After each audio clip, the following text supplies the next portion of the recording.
शान्तपावनमचिन्त्य वैभवं तं नरं वपुषि कुञ्जरं मुखे मन्महे किमपि तुन्दिलं महः शरणं करवाणि शर्मदं ते चरणं वाणिचराचरोपजीव्यं करुणामसृणैः कटाक्षपातैः कुरु माम् अम्ब कृतार्थसार्थवाहम् शारदा शारदाम्भोजवदना वदनाम्बुजे सर्वदा सर्वदास्माकं सन्निधिः सन्निधिं क्रियात् विमलपटी कमलपुटी पुस्तकरुद्राक्ष शस्तहस्तपुटी कामाक्षि पक्ष्मलाक्षि कलितविपञ्ची विभासि वैरिञ्ची वागर्थाविव सम्पृक्तौ वागर्थप्रतिपत्तये जगतः पितरौ वन्दे पार्वती परमेश्वरौ गुरवे सर्वलोकानां भिषजे भवरोगिणां निधये सर्वविद्यानां दक्षिणामूर्तये नमः। नारायणसमारम्भाम् व्यासशङ्करमध्यमाम् अस्मदाचार्यपर्यन्तां वन्दे गुरुपरम्पराम्। नारायणं नमस्कृत्य नरं चैव नरोत्तमं देवीं सरस्वतीं व्यासं ततो जयमुदीरयेत्। यज्ञेश अच्युत गोविन्द माधव अनंत केशव कृष्ण विष्णो हृषीकेश वासुदेव नमोस्तुते श्री वासुदेव नमोस्तुते। शिवाय गुरवे नमः शिवाय गुरवे नमः शिवाय गुरवे नमः शिवाय गुरवे नमः शिवाय गुरवे नमः शिवाय गुरवे नमः श्रीमात्रे नमः श्रीमात्रे नमः श्रीमात्रे नमः श्रीमात्रे नमः श्रीमात्रे नमः श्रीमात्रे नमः श्री विष्णुरूपाय नमः शिवाय श्री विष्णुरूपाय नमः शिवाय श्री विष्णुरूपाय नमः शिवाय श्री विष्णुरूपाय नमः शिवाय श्री विष्णुरूपाय नमः शिवाय श्री विष्णुरूपाय नमः शिवाय। नमो महद्भ्यो ऋषिभ्यो गुरुभ्यो नमः। ఆలయంలో వెలసి అనుగ్రహిస్తున్న శ్రీ వెంకటేశ్వర స్వామి పాదపద్మాలకు నమస్కరిస్తూ ఇతర దేవతా సన్నిధులకు కూడా ప్రణమిల్లుతూ ఇవాళ మళ్ళీ వుడ్లాండ్స్లో ఈ పవిత్రమైన ఆలయ ప్రాంగణంలో ఆత్మీయులైన మీ అందరినీ కలుసుకొని మరొకటి మంచి మాటలు చెప్పుకునే అవకాశం లభించింది. ఎప్పుడు హ్యూస్టన్ పరిసరాల్లో ప్రవచనాలకు వచ్చినా ఈ ప్రాంతం వారు ఆహ్వానించడం, ఇక్కడ నేను మాట్లాడటం, వీరు చక్కగా స్పందించడం జరుగుతున్నది. ఆనవాయితీ ప్రకారం ఈసారి కూడా రావడైనది. అది ఇప్పుడు అంశం ఏమిటి అంటే ఉపోద్ఘాతంలో సనాతన ధర్మం అని తెలియజేసి మళ్ళీ జీవితం విలువలు అన్నారు. సనాతన ధర్మం గురించి మనం చెప్పాలంటే సముద్రం అనంతమైనటువంటిది. దాన్ని అర్థం చేసుకోగలగాలి అంటే దానికి కొన్ని సంస్కారములు కూడా మనకు అవసరం. ముందుగా ఓపెన్నెస్ ఉండాలి, ప్రిజుడిస్ ఉండకూడదు. యువతికి చెప్పాలి అన్నారు కానీ యువతి గ్రహించడానికి సిద్ధంగా ఉందా అనేది పెద్ద ప్రశ్న. ఎందుకంటే ఒక పాత్రకి మనం మూత మూసి ఎన్ని నీళ్లు పోసినా లోపలికి ఒక్క చుక్క వెళ్ళదు. ఆ మూత తెరవాలి, అప్పుడు నీళ్ళు లోపలికి వెళ్తాయి. క్లోజ్డ్ మైండ్తో ఉన్న వాళ్ళకి ఒక్కటి వెళ్ళదు.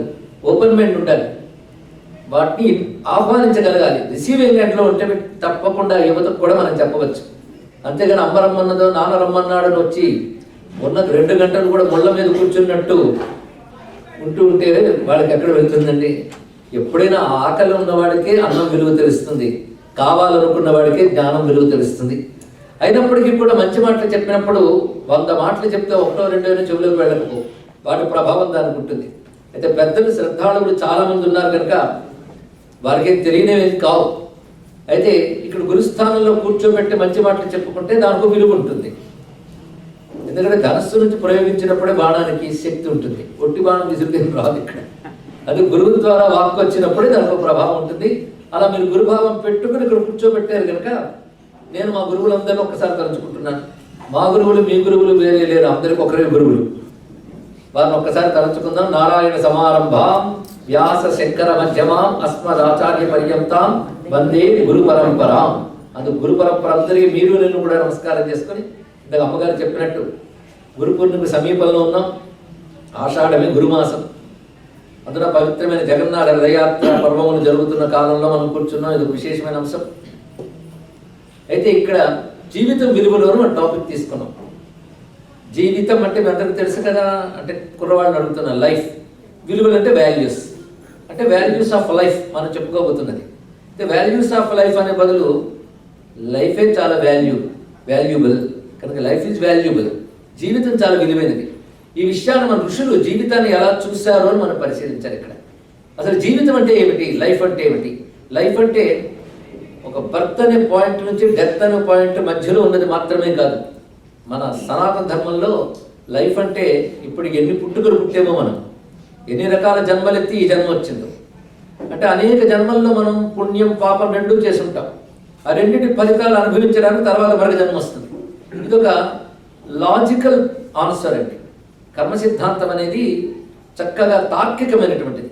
కాజ్ అండ్ ఎఫెక్ట్ థియరీ మనకు తెలుసు. కారణం కార్యం. ఒక కార్యం ఉందంటే తప్పకుండా వెనకాల కారణం ఉంటుంది దానికి. అదే హేతువాదం, అదే తార్కికవాదం. అలాంటి తార్కికవాదం హేతువాదం చేసినటువంటిది సనాతన ధర్మం. హేతువుని అన్వేషించింది. మనం ఇప్పుడు లోకంలో హేతువాదం అనేది నాస్తిక మతానికి ఒక పేరుగా పెట్టుకుంటున్నాం. కానీ నాస్తికుడు హేతువుని వెతకట్లేదు, ఇప్పుడు ఫిక్స్ అయిపోయాడు. భగవంతుడు ఉన్నాడు అంటే నో అనేసాడు. ఉన్నాడా లేదని ఆలోచించలేదు, క్వశ్చన్ వేయలేదు, అన్వేషించలేదు. కనపడుతున్నదే సత్యం అనుకుంటున్నాడు. కానీ కార్యం వెనుక కారణం తప్పకుండా ఉంటుంది. ఇవాళ మనం ఒక కుండను చూసామంటే తయారు చేసిన వాడు కూడా తప్పకుండా ఉండాలి, తయారు చేయడానికి కావాల్సిన పదార్థం ఉండాలి. అలాగే ఇప్పుడు మనకు కనబడుతున్న దాని వెనకాల కారణాలు ఉంటాయి. ఈ కారణాలను ఋషులు అన్వేషణ చేశారు, తపస్సుతో అన్వేషించారు. ఎందుకంటే కొన్ని మెటీరియల్గా చూడడం, మెటీరియల్కి అతీతమైన మరొకటి ఉంటుంది. ఆ తపస్సుతో పరిశీలించి వాళ్ళు గమనించినది ఏమిటంటే కారణాల వెనకాల కారణాలు ఉంటూ ఉంటాయని తెలుసుకున్నారు. అలాగే ఈ ప్రకృతిలో పడ్డ జీవుడు అనేక రకాల వాసనలతో, ముందు త్రిగుణాలతో, సత్వరజస్తమో గుణాలతో రకరకాలైన పనులు చేస్తూ క్రమంగా ఆ పనులు కనుగొనమైన శరీరం వస్తూ ఉంటుంది కదా. అలాంటి శరీరాలు తెచ్చుకోగా ఇప్పుడు వచ్చింది మానవ శరీరం. ఈ మానవ శరీరంలో సంస్కారాలన్నీ ఒక్కలా ఉండవు. అదే లాజికల్ ఆన్సర్. అదేమిటంటే ఒక్కొక్కరు ఒక్కొక్కలా ఉంటారంటంలో వాళ్ళ వెనకాల కర్మలు ఉంటాయి. అయితే మానవుల గురించి మాట్లాడేటప్పుడు జనరల్ అండ్ పర్టికులర్ రెండూ చెప్పాలి. ముందుగా హ్యూమన్ నేచర్ అందరికి ఒకేలా ఉన్నట్టు కనబడుతుంది, అది జనరల్గా మాట్లాడేది. పర్టికులర్గా ఒక్కొక్కరిలో మరి విశేషం ఉంటుంది. ఎందుకంటే ఆరోగ్య సూత్రాలు అందరికీ ఒకటైనా ఏ పేషెంట్ లక్షణం ఆ పేషెంట్దే, అది డాక్టర్ గమనిస్తాడు. అలాగే ఒక్కొక్క జీవుడికి ఒక్కొక్క లక్షణం ఉంటుంది, దాన్ని బట్టి తెలుసుకోవాలి. ఋషులు ఏం చేశారంటే మానవ జన్మకు గొప్పతనాన్ని ముందు ఆవిష్కరించారు. ఇతర జంతు జాలాల కంటే మానవుడి జన్మ చాలా గొప్పది. ఈ మాట మనం అంటూ ఉంటాం. పెద్దలు మహాత్ములు ఎందరో చెప్పారు. ఆదిశంకర భగవత్పాదులు గారు కూడా వివేక చూడమంలో జంతువునాం నరజన్మ దుర్లభం మన మాట అన్నారు. జంతువులన్నిట్లో జంతువు అంటే అర్థం ఏంటంటే యానిమల్ అని అర్థం కాదు. జంతువు అంటే పుట్టుక పొందినవి, జన్మ పొందిన ప్రతిదీ జంతువే. అటువంటిప్పుడు సర్వప్రపంచము జంతువులతోనే ఉన్నది. ఇక్కడ పశువులు పక్షులు అన్నీ జంతువులే, మనం కూడా జంతువులమే, సందేహం ఉంది ఇక్కడ. అయితే చతుష్పాద జంతువులు ద్విపాద జంతువులు మనకి విభాగం చేశారు. 4 కాళ్ళ జంతువులు, 2 కాళ్ళ జంతువులు. మనం ఏ జంతు జాతికి వస్తాం? ద్విపాద్. ఆ జంతు జాతులు మనం అందరూ ఉన్నాం. కానీ మనందరికీ ధర్మం అంటే పుట్టుకనే ధర్మం మనకులో ఉంది. పుట్టుకనే లక్షణం, ధర్మం అనే మాటగా లక్షణం అని కూడా అర్థం ఉంది కదా. కానీ జని ధర్మం కలవన్నీ జంతువులే. ఈ జంతువుల్లో కల మానవ జన్మకు ఒక పేరు ఉంది, గొప్పతనం ఉంది. ఏమిటా గొప్పతనం అంటే ఇతర జంతువులకు లేనివేవో కొన్ని ప్రత్యేకతలు మనకు ఉన్నాయి. అవి మనకు ఉన్నాయా అని ముందు ప్రశ్న వేసుకుందాం. జంతువులు తింటాయి, మనము తింటాం. అయితే వాటికి వండుకోవడం టేబుల్ మిల్స్, ప్లేట్ మిల్స్ లేవంతే. మాకు అవన్నీ ఉంటాయంటే ఏముంది, పని ఒకటే కదా. తినడం అనే పని అక్కడ ఇక్కడ జరిగినప్పుడు వీటి మిగిలిన విషయాలు ఏముందండి? లేదంటే మనం చాలా డెవలప్ అయిపోయాం, సివిలైజ్డ్ అయ్యాం కనుక మనం వండుకుంటాం తింటామంటే మన డెవలప్మెంట్ ఎక్కడి నుంచి ఎక్కడికి వచ్చింది? చేతితో పీక్కుని తినే బదులు వండుకు తింటున్నాం అంతే. డెవలప్మెంట్ ఎక్కడి నుంచి ఎక్కడికి? తినడం నుంచి తినడం వరకు. అలా మనం అనుభవించేవన్నీ చూడండి.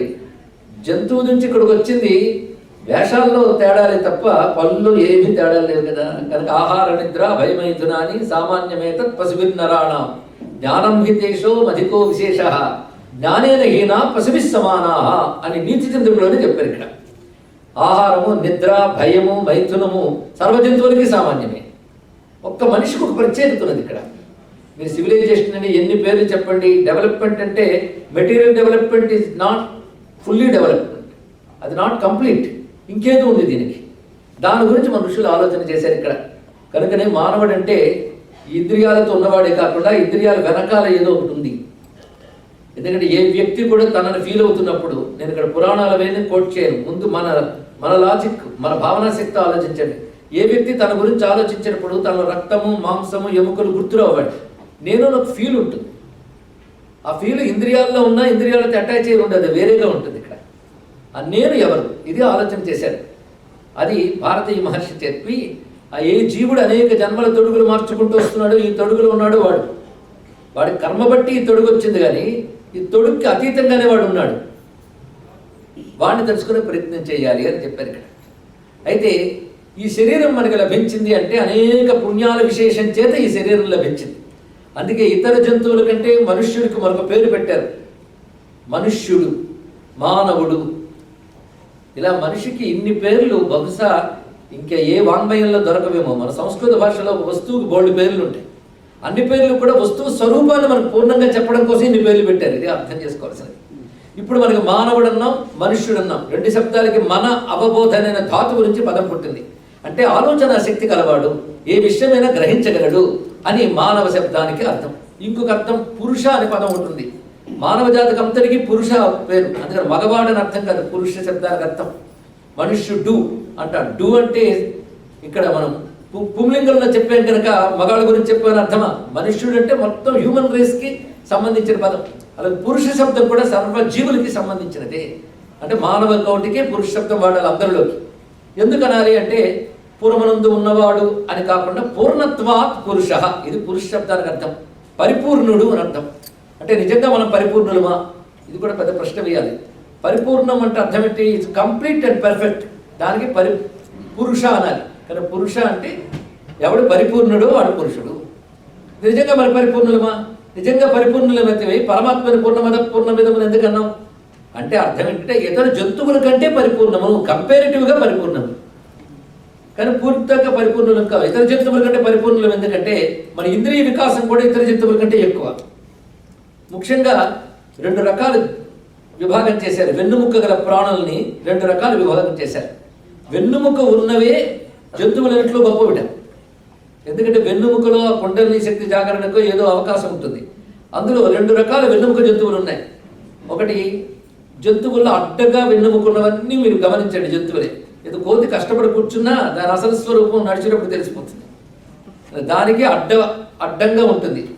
వాటిని తిరియక్కులు అంటారు. తిరియక్కులు అంటే అడ్డంగా ఉండేవి అని అర్థం. ఇక్కడ తిరియక్కులు. మానవుడి వెన్నుముక నిటారుగా ఉంటుంది. అక్కడే వాడి అనాటమీలోనే ఏదో ప్రత్యేకత ఉన్నది. ఇక్కడ హ్యూమన్ అనాటమీలోనే ఆ వెన్నుముక నిటారుగా ఉన్నటువంటి దానివల్ల వాడికి ఇతర జంతువుల కంటే కొన్ని పరిపూర్ణమైన బుద్ధిశక్తులు, లోపల మరికొన్ని కొత్తగా అన్వేషించి ఆలోచించగలిగే మేధస్సు ఉంటుందండి. అందుకే మనం ఎవరినైనా తప్పులు చేస్తే అడ్డగాడిదా అని తిరుగుతూ ఉంటాం. తెలుగు బాగా తెలిస్తే తిట్టలోనే శాస్త్రం ఉంటుంది. ఇక్కడ పెద్దవాడు గుర్తొస్తుంది. పిల్లలకు అడ్డగాడిది అంటే వాట్ మమ్మీ అంటాడు. ట్రాన్స్లేట్ చేస్తే వాడికి నవ్వు రాదు, మీకు నవ్వు వస్తుంది. అందుకే భాషను ఫీల్ అవ్వాలంటే ఆ భాషతో బ్రతకాలండి. We have to live with that language. Only మీనింగ్తో కాదు, ఫీలింగ్ రావాలంటే భాషతో బ్రతకాలి. మీరు అడ్డగాడికి ట్రాన్స్లేట్ చెప్పండి, మీ పిల్లలు నవ్వితో ఒట్టు నవ్వడు రాదు, మీకు వస్తుంది ఒక్కసారి. ఎందుకంటే మీరు ఆ భాష తెలుగు జాతితో బ్రతికేది. కానీ అడ్డగాడికల్ని ఎందుకు తిట్టాడో తెలిసింది కదా ఇప్పుడు ఇక్కడ. అంటే వాడికి వెన్నుముకన్నా జంతువులాగే దేని పని చేయదని చెప్పడం, ఇక్కడ బుద్ధిహీనుడని చెప్పడం. కానీ వెన్నుముకటి ఉంది. రెండవది ఆలోచన శక్తి కానీ ఇంకోటి సృజించగలిగే భావన కానీ వీటన్నిటిలో పరిపూర్ణుడే. అందుకే ఇతర జంతువుల కంటే మానవుడికి పురుషుడు అని పేరు పెట్టారు. అంటే పురుష శబ్దం ఎక్కడొచ్చినప్పటికీ కూడా మనం మానవుడని అర్థం తీసుకోవాలి. ఇక్కడ పరిపూర్ణమైనటువంటి ఇతర జంతువుల కంటే పరిపూర్ణుడు కనుక. అయితే ఇంతవరకు మనం వచ్చాం, ఇతర జంతువుల కంటే దాటి ఇక్కడికి వచ్చాం. ఇక్కడ ఎలా ఉంటావనే దాన్ని బట్టి నువ్వు ముందుకెళ్తావా వెనక్కి వెళ్తావా అని చూపిస్తున్నాను. ఇక్కడ అంటే క్యూలో మనం నిలబడి ఉంటాం, వరల్డ్ అంతా క్యూ ఉంటుంది. అక్కడ దాకా సరిగ్గా కౌంటర్ దగ్గరికి వచ్చాం, కొంచెం దగ్గరలో ఉన్నామంటే హ్యాపీ. మళ్ళీ బుద్ధుడు తిరిగి వెనక్కి వెళ్ళాం అనుకోండి, ఏమవుతాం? మళ్ళీ ఇంత దాటి రావాలి. అది ఇక్కడ నువ్వు ప్రవర్తించే దాన్ని బట్టి వెనక్కి వెళ్తావా ముందుకెళ్తావా అని చూపిస్తున్నాడు ఇక్కడ. అదే పురుషుడైన మానవుడు తనకంటే పరిపూర్ణమైన భగవంతుడి వద్దకు వెళ్ళడానికి అవకాశం ఉన్నవాడు. అంతేగాని మానవులందరూ దేవుడిని పొందుతారని చెప్పలేదు ఇక్కడ. అవకాశం ఉన్నవాడు అని చెప్పారు. కొందరు అంటూ ఉంటారు, ఏదైనా ఊరు వెళ్ళినప్పుడు ఈ ఊళ్ళో వాళ్ళంత అదృష్టవంతులని చెప్పి ప్రవచనం విన్నారు. ఈ మాట చాలా చోట్ల వింటూ ఉంటాం. అన్నవాళ్ళకి తెలుసు, మీ ఊరు వాళ్ళు అంత అదృష్టవంతులండి ప్రవచనం విన్నారంటే. ఈ ఊరు వాళ్ళు అందరూ అదృష్టవంతులా? ఈ ఊరి వాళ్ళు అందరూ అదృష్టవంతులండి అంటే ఊరి వాళ్ళందరికీ అవకాశం ఉంది ఇక్కడికి రావడానికి, అందుకు అదృష్టవంతులు అన్నారు ఇక్కడ. అయితే ఎక్కడో మరొక ఊరు నుంచి వచ్చి విన్నవాళ్ళు ఇక్కడ ఉన్నారు, న్యూజెర్సీ నుంచో వచ్చిన వాళ్ళు. ఈ ఊర్లో వాళ్ళు చాలా మంది రాలేదు. ఇప్పుడు ఎవరు అదృష్టవంతులు చెప్పండి? ఈ ఊళ్ళో వాళ్ళు అదృష్టవంతులు అనే మాటను మీరు ఒప్పుకుంటారా, తీసేస్తారా? అనొచ్చు, తప్పేం లేదు. అంటే ఈ ఊరి వాళ్ళకి అవకాశం ఉంది, వాళ్ళకి ఆపర్చునిటీ ఉంది, కానీ అందరూ రాలేరు. అంటే అందులో మరి కొంతమంది వచ్చారు. అయితే వీళ్ళకి అవకాశం ఉంది కనుక అదృష్టవంతులు అన్నారే తప్ప ఆ న్యూజెర్సీ వాడు దురదృష్టవంతులు, మరెవరు దురదృష్టవంతులు అర్థం కాదు కదా. అలాగే జంతుజాలంలో మనిషికి అవకాశం ఉంది అని అర్థం. అందుకే మరి పెద్దవాళ్ళు దాని తర్వాత శాస్త్రం చదివిన వాడు ఇంకా అదృష్టవంతుడు, వీడు ఇంకా అదృష్టవంతుడు తర్వాత లెవెల్స్ చెప్పారు. అంటే వాడికి అవకాశం ఉందని చెప్పడం. అయితే అవకాశం ఉంది అందరూ వాడుకోలేరు. అది మనకి అవకాశం ఇది కనుక మనకి ఆయువు అంటే అవకాశము. ఆయువు అనగా అవకాశము. ఆయువు అంటే మన లైఫ్ టైం అని ఆయువు అంటారు ఇక్కడ. కనుక ఈ మానవ జన్మ రావడమే ఒక వరం. ఇది తెలిసిపోయింది కదా, అదృష్టం. ఎన్నో భాగ్యములు ఉంటే కానీ మానవ జన్మ రాదు. భగవంతుడి కూడా ఏది ఊరికే ఇవ్వడండి, అడిగేమని ఇచ్చాడు. అర్హత ఉంటేనే ఇస్తాడు. మన ఆఫీసులో పనిచేస్తున్నాం అంటే బాసు మనకు అన్నీ ఇస్తాడు, కానీ అర్హత బట్టి ఇస్తాడు. ఆయన సర్వసమానంగా అందరినీ చూస్తాడండి. అంటే ఎవరికి ఎంత జీతం ఇవ్వాలో అంత ఇస్తాడని అర్థం. అంతేగాని ఎగ్జిక్యూటివ్కి ఎంత ఇస్తాడు, ప్యూన్కి ఎంత ఇస్తాడు, సర్వసమానం అంటే అదే అర్థమా? వాడి పనికి తగ్గట్టు, వాడి అవసరాలకు తగ్గట్టు చూసుకుంటాడు. అలాగే భగవంతుడు కూడా మన కర్మకి తగ్గట్టు ఇస్తాడు. ఆయనకు రూల్ ఉంది, అది అలాంటి రూల్స్ పాటిస్తాడు కనుక నాకు ఈశ్వరుడు అన్నాం మనం. అందుకే ప్రతి వాడి కర్మకు తగ్గట్టు భగవంతుడు అన్నీ ఇస్తాడు. అలాగే మానవుడైనటువంటి వాడు కూడాను ఈ జీవితం లభించిందంటే ఒకప్పుడు కర్మ వల్ల మనకు లభించింది. అయితే ఇతర జంతువుల కంటే మనుష్యుడికి కొన్ని మంచి అవకాశాలు ఇచ్చాడు భగవంతుడు. అందుకు ఈ జన్మకే పుణ్యం, పాపం, శాస్త్రం, ధర్మం, అధర్మం అనే బోధ. జంతువులకు శాస్త్రాలు లేవు, మానవులకే శాస్త్రం ఉంది. ఎందుకంటే మనుష్యుడికి ఒక్కడికే ధరించే అవకాశం ఉంది ఈ జన్మలో. అందుకే మనం ఆ జన్మలు ఎత్తకపోలేదు, మనందరూ ఎత్తుతుంటాం. అందుకే అప్పుడప్పుడు ఆ బుద్ధులు కూడా పుడుతూ ఉంటాయి. అవన్నీ దాటే ఇక్కడికి వచ్చాం కనుక ఇప్పుడు చేసే మళ్ళీ జంతువుల్లాగే పడి ఆకలిస్తే ఏది పడితే తినడం, కోరిక పుడితే ఎలా పడితే అలా తీర్చేసుకోవడం, ఇలాంటి పనులు చేస్తే మళ్ళీ వెనక్కి పోతాం, జంతు జన్మలకు వెళ్తాం. మళ్ళీ ఇక్కడికి రావడానికి చాలా కష్టం. క్యూలో దాటి ఇన్నాళ్ళు వెయిట్ చేసి కౌంటర్కి దగ్గరికి వచ్చిన వాడు ఒక చిన్న పొరపాటు వల్ల పక్కకి పోతే వెనకాల వాడు చూడు తోసిస్తాడు. అప్పుడు వాడు వెనక్కి వెళ్ళిపోవాలి. ఆ వెనక్కి వెళ్ళకుండా ముందు జాగ్రత్త పడాలి. మోక్షం తర్వాత మోక్షం సంగతి తర్వాత, ముందు పాపాల్లో పడకుండా జాగ్రత్త పడాలి. అందుకే వచ్చిన జన్మని సద్వినియోగం చేసుకోవడం ఎలాగా, ఇది కూడా మనకి జన్మను అర్థం చేసుకుని ఋషులే మనకి చెప్పారు. ఇలా ఉండాలనైనా అలా ఉండాలని. కానీ ఇప్పుడు ఏం చెప్పుకున్నాం, శాస్త్రం ఎవరికి పుట్టింది? మనుషుల కోసం. ఎందుకంటే జంతువులకి లైబ్రరీస్ లేవు, శాస్త్రాలు లేవు. మనుషుడికే శాస్త్రం ఏర్పడింది. ఈ శాస్త్రాలు రెండు రకాలు. ఈ జీవితంలో తాను సుఖపడుతూ ఇతరులు సుఖపెట్టడం ఎలాగా అని మెటీరియల్గా చెప్పే శాస్త్రాలు కొన్ని ఉంటాయి. అయితే శరీరం ఒక మెటీరియల్ పదార్థం, దీనికి అతీతంగా చైతన్యం ఉంది, అది ఇమ్మెటీరియల్. అది మెటీరియల్ కాదు, అది మెటీరియల్ కంటే అతీతం. కనుక దీన్ని మెటీరియల్ సైన్స్తో తెలుసుకోలేవు. దేంతో తెలుసుకోవాలో దాంతో తెలుసుకోవాలి. అలాగే మెటీరియల్ సైన్స్తో ఈ శరీరంలో ఉన్న చైతన్యాన్ని స్టడీ చేద్దాం అనుకోవడమే తప్పు. దేని స్టడీ దానికి ఉండాలండి. ఇక్కడ పడవ ఉందనుకోండి, పడవతో మీరు ఎక్కడ నడుపుతారు? నది మీద నడుపుతారు. కారు ఉందనుకోండి, అది ఎక్కడ నడుపుతారు? రోడ్డు మీద నడుపుతారు. దీన్ని దానిలోకి తీసుకెళ్ళకూడదు, దాన్ని దీనిలోకి తీసుకెళ్ళకూడదు. పడవ నీటి కోసమే. అలాగే మెటీరియల్ సైన్స్తో దీని వైపు రాకూడదు. దీనికో సైన్స్ ఉంది. ఈ సైన్స్ పేరే మనం అంటాం సూపర్ సైన్స్ అని పేరు పెడుతున్నాం. ఆ సూపర్ సైన్స్కి ఆధ్యాత్మిక శాస్త్రం అని పేరు. ఇక్కడ ఆధ్యాత్మిక శాస్త్రం ఏం చేస్తుందంటే నువ్వేమిటో ముందు చూపిస్తుంది. ఇది చూపించేటప్పుడు నువ్వేం అనుకుంటున్నావు ముందు చెప్పు అని అడుగుతుంది. నేనెవరంటే నువ్వేమనుకుంటున్నావు ముందు చెప్పు, తర్వాత ఆన్సర్ నేను చెప్తాను. మనకు అభిప్రాయం లేకుండా రాం కదండి. ఒక ఆయన డౌట్ అంటే వస్తాడు. డౌట్ అంటే వాడికి ఆల్రెడీ ఒపీనియన్ ఉంటుంది. వచ్చి ఇక్కడ అడుగుతాడు, నేను తర్వాత సమాధానం నువ్వేమనుకుంటున్నావు ముందు చెప్పినట్టు కదా. ఇక్కడ నేనంటే ఏమిటి? నేనంటే ఏం చెప్పు. శరీరం ముందు ఆన్సర్ అదే వస్తుంది. కానీ శరీరం లోపల బుద్ధి ఒకటి ఉంది, ప్రాణం ఒకటి ఉంది. ఇందులో ఏది నువ్వు? ఈ శరీరంలోన బుద్ధి అనేది ఒకటి ఉంది. అది కనబడుతుందా? Is it visible? కనబడదు. కనబడేది ఏది? కనబడనిది ఏది లేదంటావు నువ్వు. ఇది బుద్ధి లేదంటాను నేనేమంటాను? బుద్ధి ఉన్నవాడు ఒకడు బుద్ధి ఉందని అంటాడు. ఇక్కడ కనబడని ఒక వస్తువును నువ్వు ఒప్పుకున్నావా లేదా ఇక్కడ? ఎందుకంటే బుద్ధి అనేది కనబడకపోయినా మనం ఫీల్ అవుతున్నాం. అలాగే ప్రాణం అది కనబడదు, అది ఉంది ఇక్కడ. అప్పుడే కనబడిన సబ్జెక్ట్స్ కొంచెం అందుతూ ఉన్నాయి. కానీ ఒకటి కనబడుతున్న శరీరానికి కనబడిన బుద్ధి ప్రాణాలు ఎలా ఉన్నాయో, ఆ కనబడిన బుద్ధి ప్రాణాల వెనకాల కూడా ఒక చైతన్యం ఉంటుంది. వీటన్నిటికీ చైతన్యం అంటే కాన్షియస్నెస్ అనొచ్చు, ఎనర్జీ అనొచ్చు, ఏదైనా అనొచ్చు. ఆ చైతన్యం అనేది ఒకటి ఉంది. నిజానికి చైతన్యం అనే పదానికి ఈక్వల్ వర్డ్ అని నాకు తెలియదు. మీకు ఇంకా ఇంగ్లీష్ తెలుసుకొని మీరు చెప్పాలి. చైతన్యం అంటేనే బాగుంది ఇక్కడ. ఆ చైతన్యం ఒకటి ఉంది. ఆ చైతన్యం వీటన్నిటి నడుపుతోంది, కానీ వీటికంటే అతీతంగా ఉంది. ఇది పోయినా అది ఉంటుంది. దాని పేరు ఆత్మ అన్నారు. ఇప్పుడు ఆత్మ అంటే ఏంటో తెలిసింది కదా. ఇది ఆత్మ, ఇది నా స్వరూపం. ఇలాంటి ఆత్మ ఈ శరీరాలను తిరుగుతూ ఉంటే పుణ్య విశేషించి ఈ శరీరం వచ్చింది.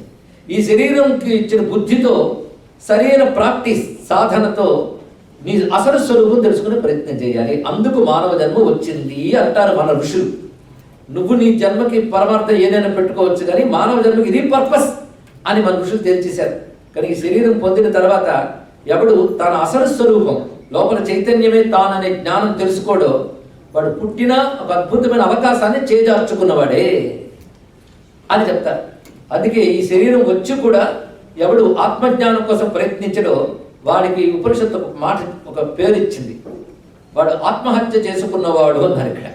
అంటే అర్థం ఏంటంటే తనను తాను తెలుసుకోలేకపోయాడు. ఇంత అవకాశం వచ్చేది కూడా తనను తానంటే లోపల చైతన్యంగా ఉన్నవాడు ఎవడు? మరొకసారి ఆన్సర్ చేయండి. ఆత్మ అన్నారు. ఇప్పుడు శరీరంతో కలిపి చూసినప్పుడు ఇందులో ఆత్మ అన్నారు. ఇలా అన్ని శరీరాల్లో ఆత్మ అనేది ఒకటి కామన్ అవునా లేదా? ఇక్కడ శరీరం మారుతుంది అంటే మీరున్నట్టు పక్కవాడు ఉన్నట్టు ఇంకోటి ఉంటాడు. బుద్ధి కూడా మారుతుంది. మీ బుద్ధి వేరు, వాడి బుద్ధి వేరు. మీ ప్రాణం వేరు, వాడి ప్రాణం వేరు. కానీ ఇందులో ఉన్న చైతన్యం అనే దృష్టి చూస్తే అంతా ఒకటే కదా, అందరిలో ఒకటే ఉన్నది కదా. ఆ చైతన్యాన్నే మన ఆత్మ అంటే. శరీరంతో కలిపి చూస్తున్నావు కనుక ఆత్మ అంటున్నావు.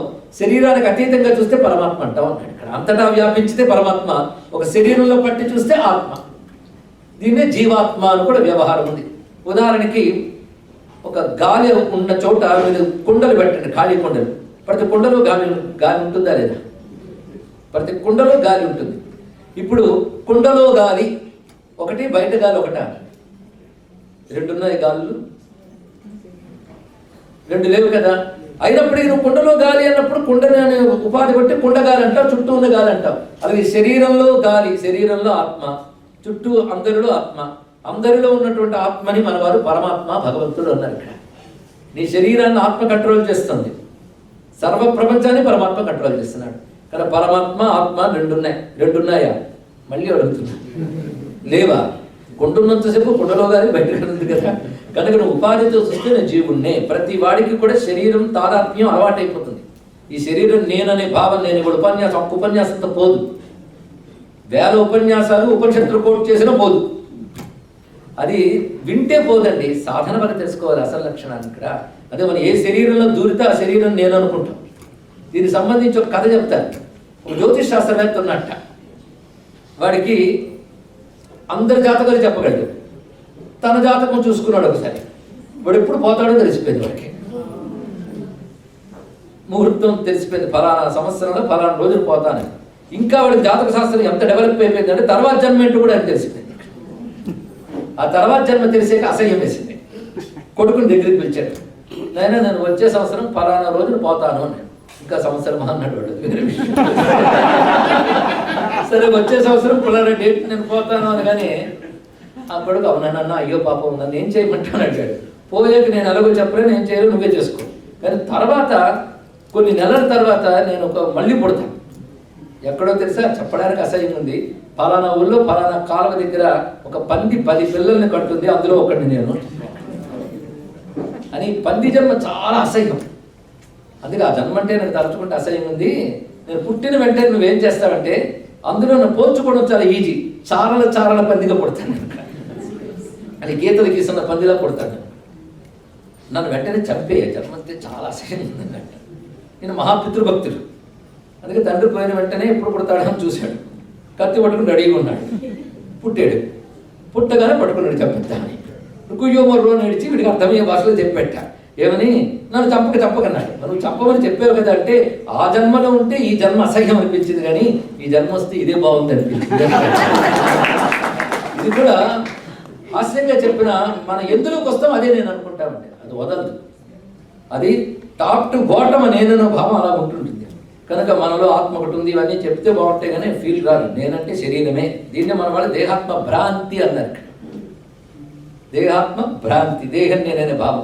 ఈ దేహం అనే భావం మన శరీరంలో ఉన్నంత కాలం మనలో ఉన్న అద్భుతమైన శక్తిని మనం రియలైజ్ చేసుకోవాలంటే దానికి ఒక సాధన అవసరం. అందుకే స్వామి వివేకానంద ఒక మాట చెప్తాడు, each and every soul is potentially divine. ఆ చైతన్యమే డివైన్, అది మనలో ఉంది. ఎంత గొప్ప విషయం చూడండి. భారతీయ సంస్కృతి గొప్ప మాట చెప్తుందంటే, పరమాత్మ ఎక్కడో లేడు, నీలోనే ఉన్నాడు. బహుశా ఈ మాట ఇంత చక్కగా చెప్పగలిగే ఒకే ఒక ధర్మం పేరు హిందూ ధర్మం, సనాతన ధర్మం. నీలోనే భగవంతుడు ఉన్నాడు, ఎక్కడో లేడు. ఒక్క మాట చాలండి ఇక్కడ. అంటే మనకు తోడెవరున్నారు?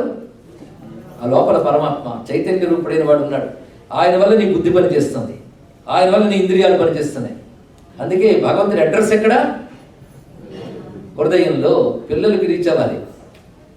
అక్కడున్న ఈశ్వరుడు నీ ఇంద్రియాలకు ఆయనే చైతన్యం ఇస్తున్నాడు, నీ బుద్ధికి ఆయనే చైతన్యం ఇస్తున్నాడు, నీ ప్రాణాలకు ఆయన చైతన్యం ఇస్తున్నాడు. దానితో శరీరం కదులుతుంది ఇక్కడ. ఈ మాట కృష్ణుడి భాషలో చెప్పాలంటే, ఈశ్వర సర్వభూతేషు హృద్దేశే అర్జున తిష్టతి భ్రామయన్ సర్వభూతాని యంత్రారూఢాని మాయయా. ఒక యంత్రగాడు యంత్రాన్ని ఆడించినట్టు లోపల పరమాత్మ మనల్ని ఆడిస్తున్నాడు. వెంటనే మనకు మాట వస్తుంది, ఆయన ఆడిస్తున్నాడు, మేమేం చేస్తామండి ఇక్కడ. ఆయన నీ కర్మకు తగ్గట్టు ఆడిస్తున్నాడు, అదే తెలుసుకో ఇక్కడ. అందుకు నువ్వేం చేయాలంటే, ఆయన వల్ల పనిచేసే బుద్ధికి ఒక తెలివి చెప్పాలి. నేను ఆయన వల్లే పనిచేస్తున్నాను అని తెలివి వచ్చి, ఈ బుద్ధి ఆయన ఉన్నాడనే నమ్మకంతో, ఆయన అందరిలో ఉండి గమనిస్తున్నాడనేటువంటి నమ్మకంతో ఉండాలి. ఇది ప్రధానమైనటువంటి అంశం. అందుకే ఈశ్వరుడి స్వరూపం ఎక్కడుంది? హృదయంలోనుంది. అలాంటి ఈశ్వరుడిని నువ్వు, ఆయన సర్వత్ర వ్యాపించున్నాడు కనుక విష్ణు అంటావు. విష్ణు అంటే సర్వత్ర వ్యాపించున్నాడు. ఈ శరీరం పోతుంది, మళ్ళీ పుడుతుంది. శరీరంలో ఒకప్పుడు బాలురం, మరొకప్పుడు యువతలం, యువకులం, తర్వాత వృద్ధులం, రోగగ్రస్తం. లోపల ఉన్న చైతన్యం మాత్రం శుద్ధం, నిర్మలమైనది. దానికి శివం అంటారు. కానీ శివ విష్ణు రెండు దానికే పేర్లు. గమనించారు కదా. కొందరు అంటారు యూనివర్సల్ గాడ్ ఒకటి కావాలండి, శివ విష్ణు అంతా రిలీజియస్ అని. కానీ శివ విష్ణు వర్డ్కి మీనింగ్ మీకు తెలిస్తే it is universal, nothing but. తెలుసుకోండి, మీనింగ్ ఆలోచించట్లేదు. మీనింగ్ ఆలోచించే విష్ణు అంటే ఆల్ పర్వేడింగ్, సర్వవ్యాపకుడు. ఈ ఆత్మ ఇందాక చెప్పాను అందరిలో ఉందని, అందుకే విష్ణు. అందుకే ఆత్మ శరీరం తల నుంచి పాదం వరకు వ్యాపించింది కదా విష్ణు. ఇది ప్యూర్ ఇట్ సెల్ఫ్. ఈ శరీరం అందంగా అనిపించడానికి కారణం లోపల చైతన్యం. ఆ చైతన్యం విత్తుడ్రా అయిపోతే ఈ శరీరం దేనికి పనికిరాదు. కనుక లోపల ఉన్నదా ఆ చైతన్యం ఎవరు? అటువంటిప్పుడు శుభం కదా, శుద్ధం కదా, అదే శివం. మీరు ఆలోచించారు, ప్రతి దేవతా నామానికి ఇదే అర్థం వస్తుంది. నేను అదే ఒక్కొక్క నామం మీరు చెప్పే దేవుళ్ళ పేర్లన్నిటికీ ఆత్మపరంగా అర్థం చెప్తే నాకు ఉపన్యాసం సరిపోదు, టైం సరిపోదు. అందుకని కొంత ఆపేశాను. కానీ ఇవన్నీ మన విష్ణు అన్నా, శివుడన్నా, రామ అన్నా, కృష్ణ అన్నా అంతా ఈ ఆత్మకి పరమాత్మకే వర్తిస్తుంది. అంతటిగా అర్థం అది. ఇప్పుడు ఆ పరమాత్మ చైతన్యం వల్ల ఈ బుద్ధి పనిచేస్తూ ఆయన వల్ల ఆలోచించగలుగుతున్నాం. ఆయన కూడా నీ పూర్వపుణ్య విశేషం చేత నీకు ఒక్కొక్క శక్తిని ఇస్తున్నాడు ఇక్కడ. ఇప్పుడు ఈ జీవితాన్ని ఎలా వినియోగించుకోవాలి, మనలో ఉన్న పరమాత్మను తెలుసుకునే పని ఎలా చేయాలి, ఇప్పుడు అది మనం చెప్పుకోబోతున్నాం. అది ఇప్పుడు మనకు అర్థమైందంటే, అన్నిటికంటే గొప్పదైన శరీరం మనకిచ్చాడు, ఆయనే ఇచ్చాడు. మన పుణ్యాల వల్ల మనకి ఇచ్చాడు, ఇచ్చేవాడు ఆయన. కనుక ఇప్పుడు అన్నిటికంటే విలువైన జన్మ ఏం జన్మ? వాల్యుయబుల్ జన్మ మానవ జన్మ. అందుకే ఈ జన్మలో, ఈ జీవితంలో కొన్ని వాల్యూస్ ఉన్నాయి. ఈ వాల్యూస్ మనం పాటిస్తే ఈ వాల్యుబుల్ జన్మకి వాల్యూ ఇచ్చిన వాడిని మనం తెలుసుకోగలం ఇక్కడ. అందుకే ఏ వాల్యూస్తో ఉంటే ఈ లైఫ్ నిజంగా వాల్యుబుల్ చేసుకోగలమో మనం తెలుసుకోగలగాలి. దాని గురించి మనకి సంస్కృతి ఎంత గొప్పగా చెప్తుందంటే, జీవితం ఎంతో విలువైనది ఆయన అని ఒక మాట అనేక చోట్ల కనబడుతుంది. రామాయణం మనకు తీసుకుందాం. రామాయణంలో ఏం చెప్పారు అంటే, మీరు రావణ స్టోరీ ఏవేవైనా చెప్పచ్చు, కానీ రామాయణంలో ఎన్నో సారాంశాలు ఉన్నాయి, ఎన్నో ఉపదేశాలు ఉన్నాయి. The first and foremost message from Ramayana is nothing but అదేమిటంటే లైఫ్ ఈజ్ సో వాల్యుయబుల్. ఇది రామాయణ ఇచ్చిన మెసేజ్ అండి. Life is so valuable. జీవితం అతి విలువైనది. జీవితాన్ని ప్రేమించడం నేర్చుకోవాలి. అంతేగాని అల్లవాళ్ళు ఎవరినో ప్రేమించాను, వాడు ప్రేమ నాకు అందలేదు కనుక నేను చచ్చిపోతాను అనుకుంటే నువ్వు ఎవరిని ప్రేమించాలో వాడిని ప్రేమించలేదు. నిన్ను నువ్వు ప్రేమించుకో. First love your self.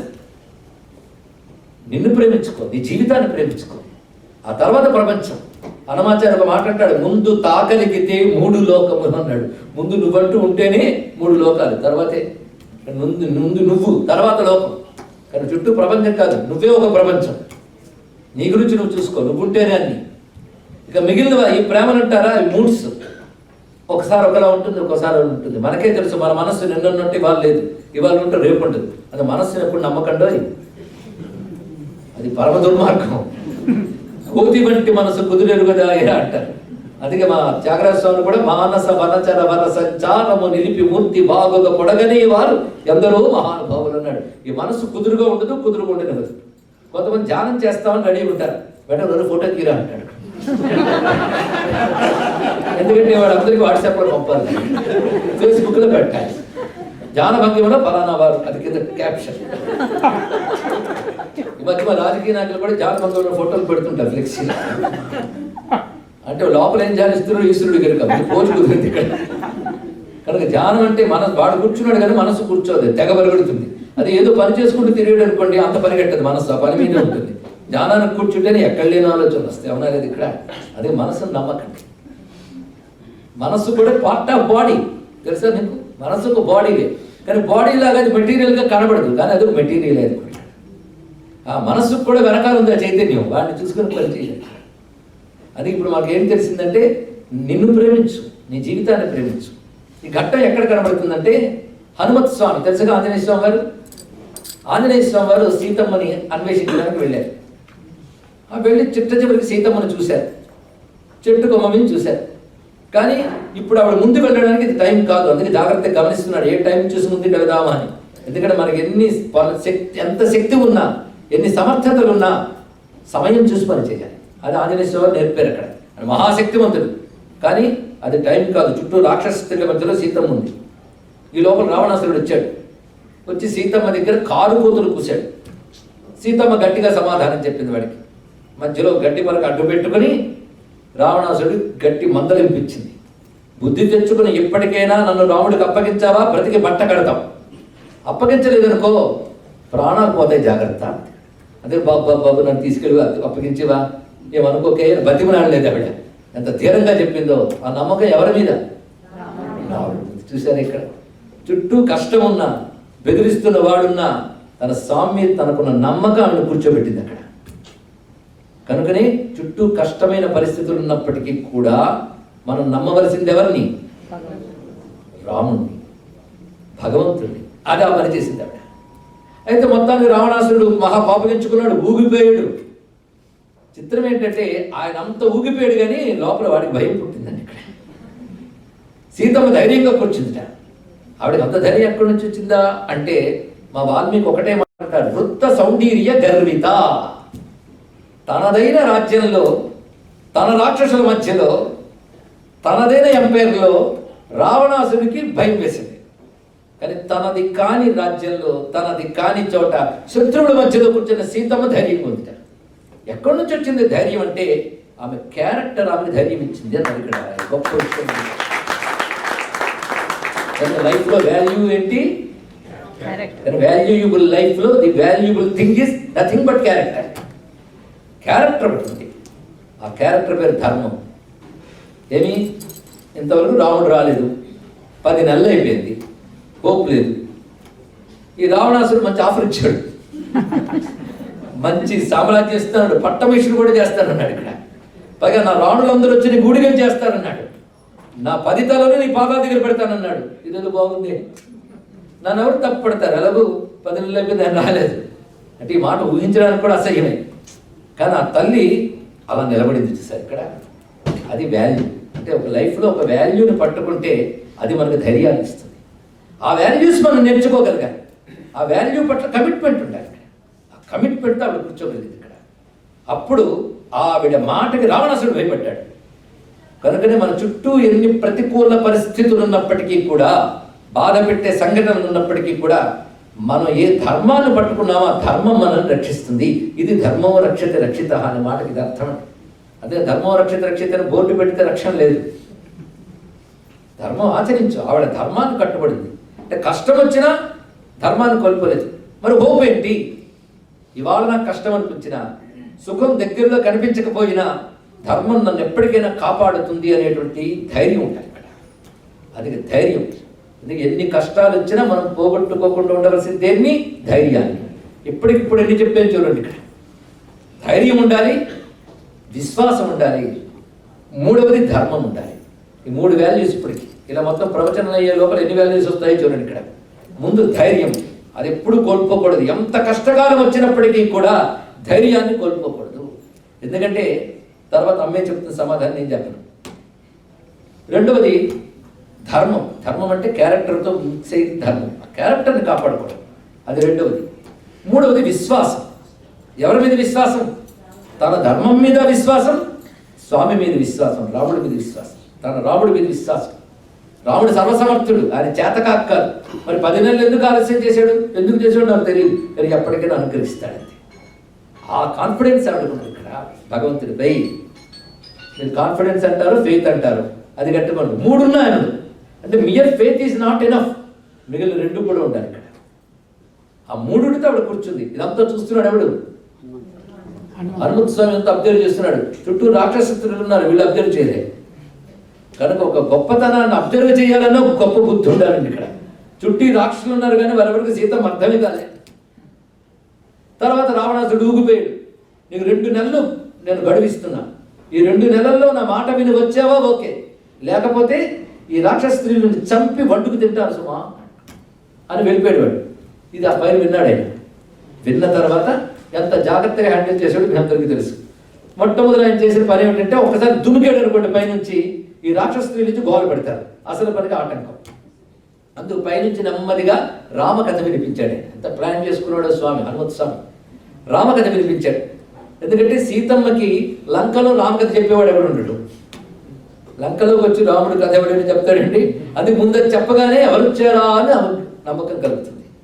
పైగా భాష సెలెక్ట్ చేసుకున్నాడు. సంస్కృతంలో మాట్లాడను అనుకున్నాడు. ఎందుకంటే రావణాసుడు అంతవరకు సంస్కృతంలో ఎచ్చిరిచ్చిరిపోయాడు. ఇక్కడ సంస్కృతం వింటే మళ్ళీ అదే వాసన వస్తుంది.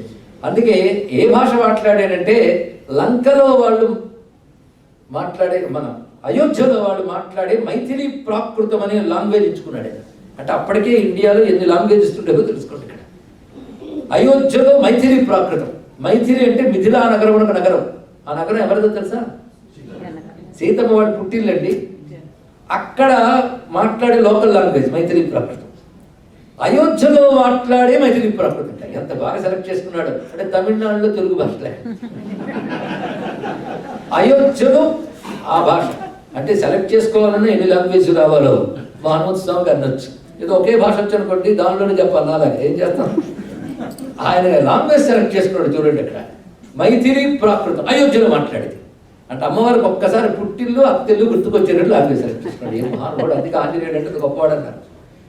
అది చెప్పగానే అమ్మకు కొంచెం ఊరట వచ్చి ఎవరాలను చూసి పైన కనబడ్డాడు. అప్పుడు భయపడకుండా నెమ్మదిగా దిగి వచ్చి నమస్కారం చేశాడు. చేసి అమ్మ నేను రామదూతని, నేను హనుమంతుడు అంటారు అని చెప్పగానే అప్పుడు సీతమ్మ ఒక మాట అంటుందండి. ఆ మాట లైఫ్ వాల్యూ ఏమిటో చెప్తుంది. హనుమా బ్రతకాలి సుమా. ఎప్పుడు ప్రతివాడు దే హ్యావ్ టు లివ్. ప్రతి మనిషి బ్రతకాలి బ్రతకాలి బ్రతకాలి, మరొకట్లేదు. బ్రతకాలి, బ్రతుకు కంటే గొప్పది మరొకట్లేదు. అది సృష్టిలో అతి వాల్యూబుల్ ఏంటంటే బ్రతుకు. ఇంకేదో వాల్యూ అనుకుని అది పోయింది అనుకుని ఈ వాల్యూని పోగొట్టుకోకు. చచ్చే వరకు బ్రతకాలి. భగవంతుడు నీకు ఎంత ఆయుర్దాయం ఇచ్చాడో అంతవరకు బ్రతకాలి. ఇవాళ ఒక కష్టం చూసి ఈ బ్రతుకు పూర్తి చేసుకుందాం అనుకుంటే అది అజ్ఞానం. ఎందుకంటే నువ్వు నా కథ చెప్పినప్పుడు నా సిచ్యుయేషన్ ఏంటో తెలుసా? నేను అంత ధైర్యంగా ఉన్నాను, అంత కాన్ఫిడెన్స్తో ఉన్నానా? రావణాసుడు వెళ్ళిన తర్వాత ఈ రాక్షస స్త్రీలు నోటుకొచ్చినట్టు మాట్లాడినాను భయపెట్టి శుభ్రంగా తిట్టి తిట్టి అలసిపోయి పడుకున్నారు వాళ్ళందరూ. నిద్రపోయినప్పుడు నాకు భయం కలిగింది.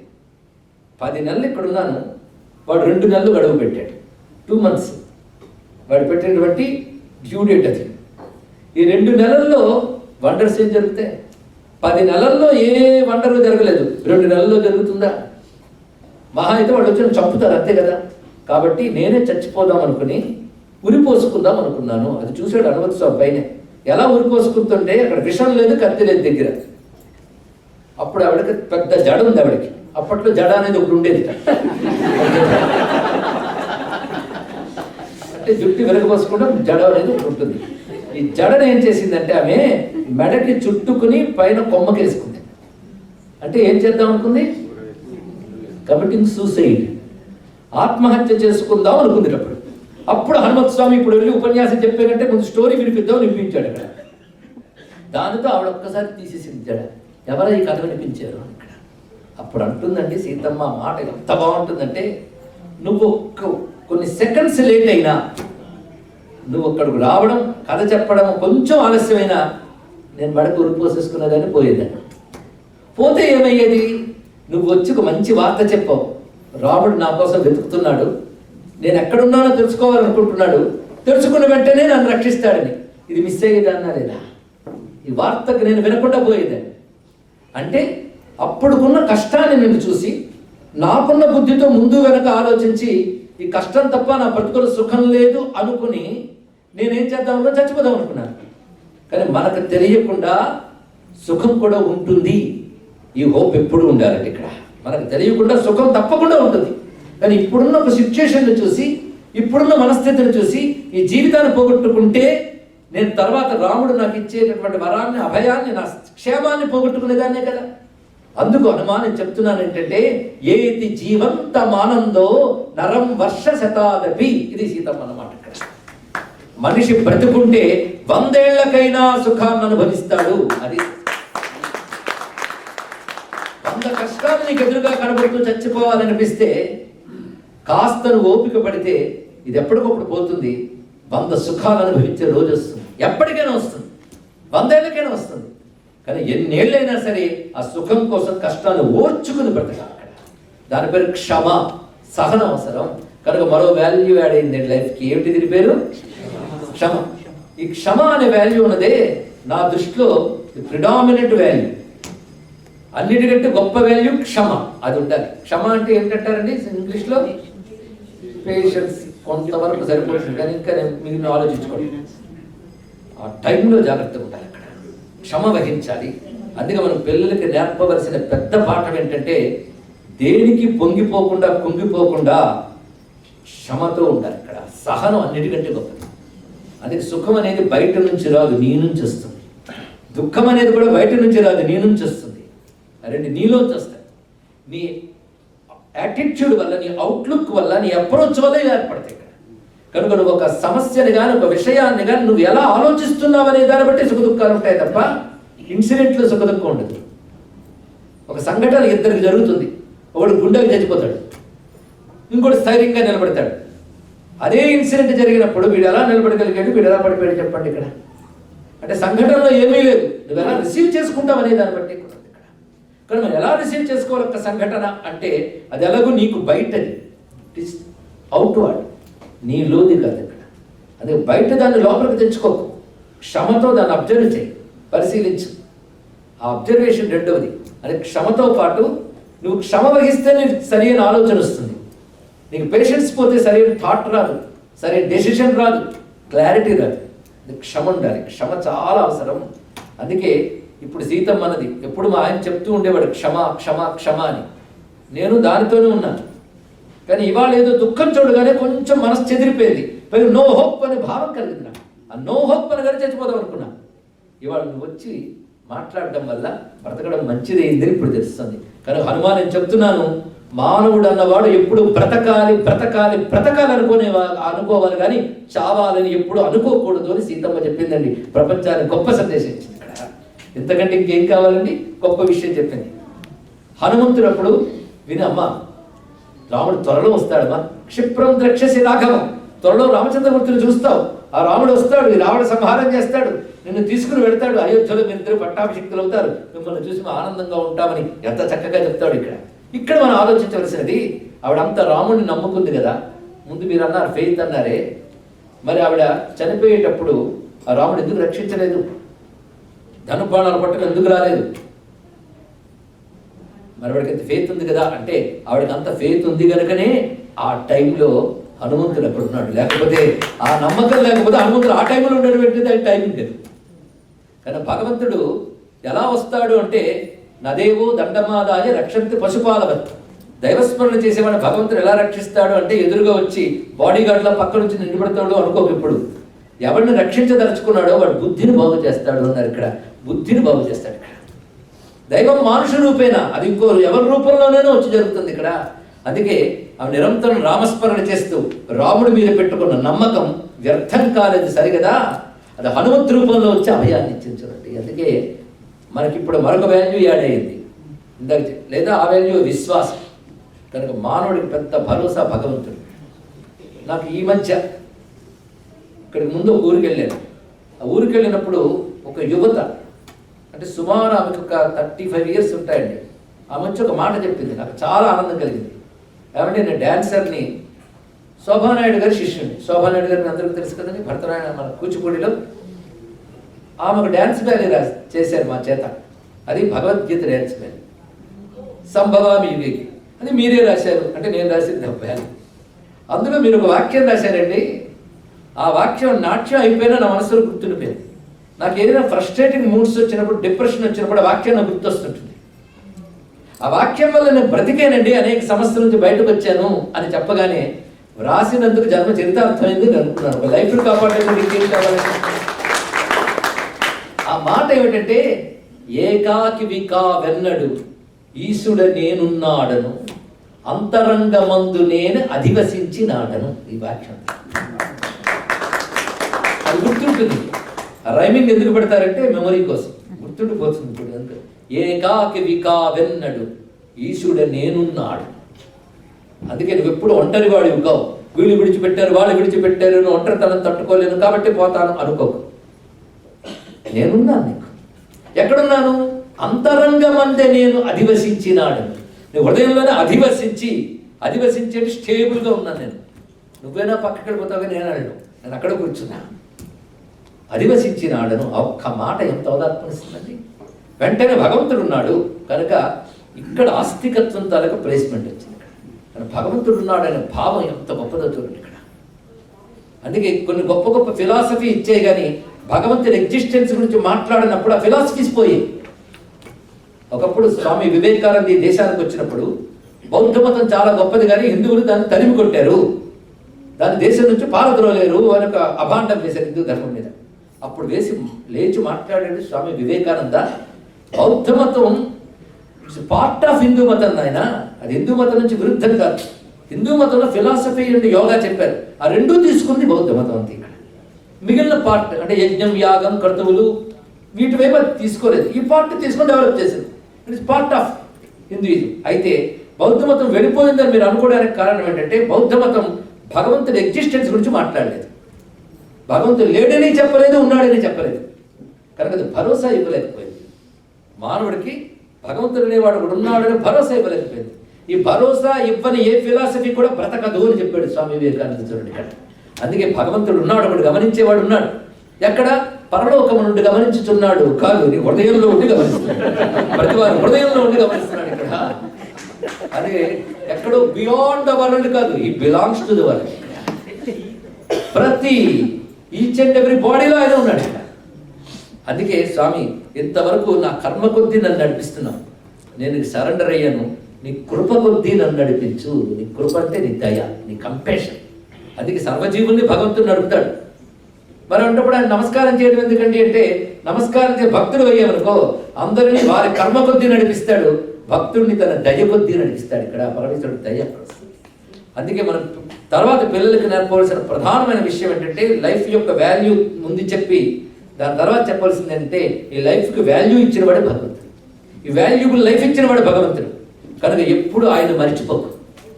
ఆయన మరిచిపోకు అంటే ఆయన గారు ప్రార్థిస్తే ఏదో నీకు ఇస్తాడు అంటే విల్ గివ్ సంథింగ్ అనేది కాదు. Is already given. ఆయన ఆల్రెడీ ఇచ్చేసాడు. కనుక భగవంతుడు నమస్కరించాల్సిన దేనికి? ఏదో ఇస్తాడని కాదు, ఇన్ని ఇచ్చాడని తెలుసుకోండి. So gratitude, express your gratitude, not prayer. కానీ హిందూ మతంలో ప్రేయర్ అంటే మీరు ప్రార్థన అని ట్రాన్స్లేట్ చేస్తారు, కానీ హిందూ మతంలో ప్రార్థన అనే శబ్దం ఎక్కువ వినబడదు. మీరు ఇంట్లో దేవుడి దగ్గరికి వెళ్ళొచ్చి ఏం చేసేవమ్మా అంటే ఏం చెప్తారండి? పూజ చేసి వచ్చారంట. రెండవది ఏదైనా మంత్రం పట్టుకు తిప్పితే జపం చేసి వచ్చారంట. ఇంకా ధ్యానం చేసి వచ్చారంటారు. కానీ ప్రార్థన చేసి వచ్చాను ఇప్పుడు అన్నాము మనం. ప్రార్థన ఎవరికి తెలుస్తుందంటే దేవుడి గురించి అర్థం కాని వాళ్ళు ప్రార్థన చేస్తారు. కానీ మన ప్రేయర్స్ లేవు ఇక్కడ. అయితే ప్రే చేస్తే తప్పేం కాదు, కానీ ప్రేయర్ కంటే గొప్పగా చెప్పాం మనం ఇక్కడ. ఈ ప్రేయర్ అందులో ఇంప్లైడ్, దాన్ని నువ్వు వేరే చేయక్కర్లేదు. ప్రార్థన అనే మాటకి నేను తెలుగు చేస్తాను, మీరు ఎవరుకోవద్దు.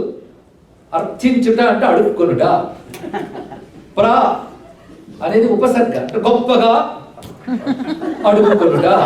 కనుక ప్రార్థన అంటే గొప్పగా అడుక్కోవడం. ఏమడుగుతావంటే ఎన్నో ఇచ్చిన వాడిని ఏమడుగుతావు నువ్వు? ఎన్ని ఇచ్చిన వాడికి అసలు కావాలని ఎలా అడుగుతాను? అయితే మనం ఎప్పుడు కూడా జీవితంలో మన వ్యూ ఎలా ఉంటుందంటే అవుట్లుక్, ఏది ఇవ్వలేదో చూస్తాం, ఏది ఇచ్చాడో చూస్తాం. ఇది మన పరిస్థితి ఇక్కడ. అంటే అమ్మ బోల్డ్ పదార్థాలు చేస్తుంది, అవన్నీ చేతితో పట్టుకుని పక్కన పెట్టుకుని అది ఇవ్వ చేతులు వచ్చి తినకుండా అది ఇవ్వడం అడగడం ఇక్కడ. కానీ ఇచ్చినవి గమనించకుండా ఇవ్వని అడుగుతున్నాం.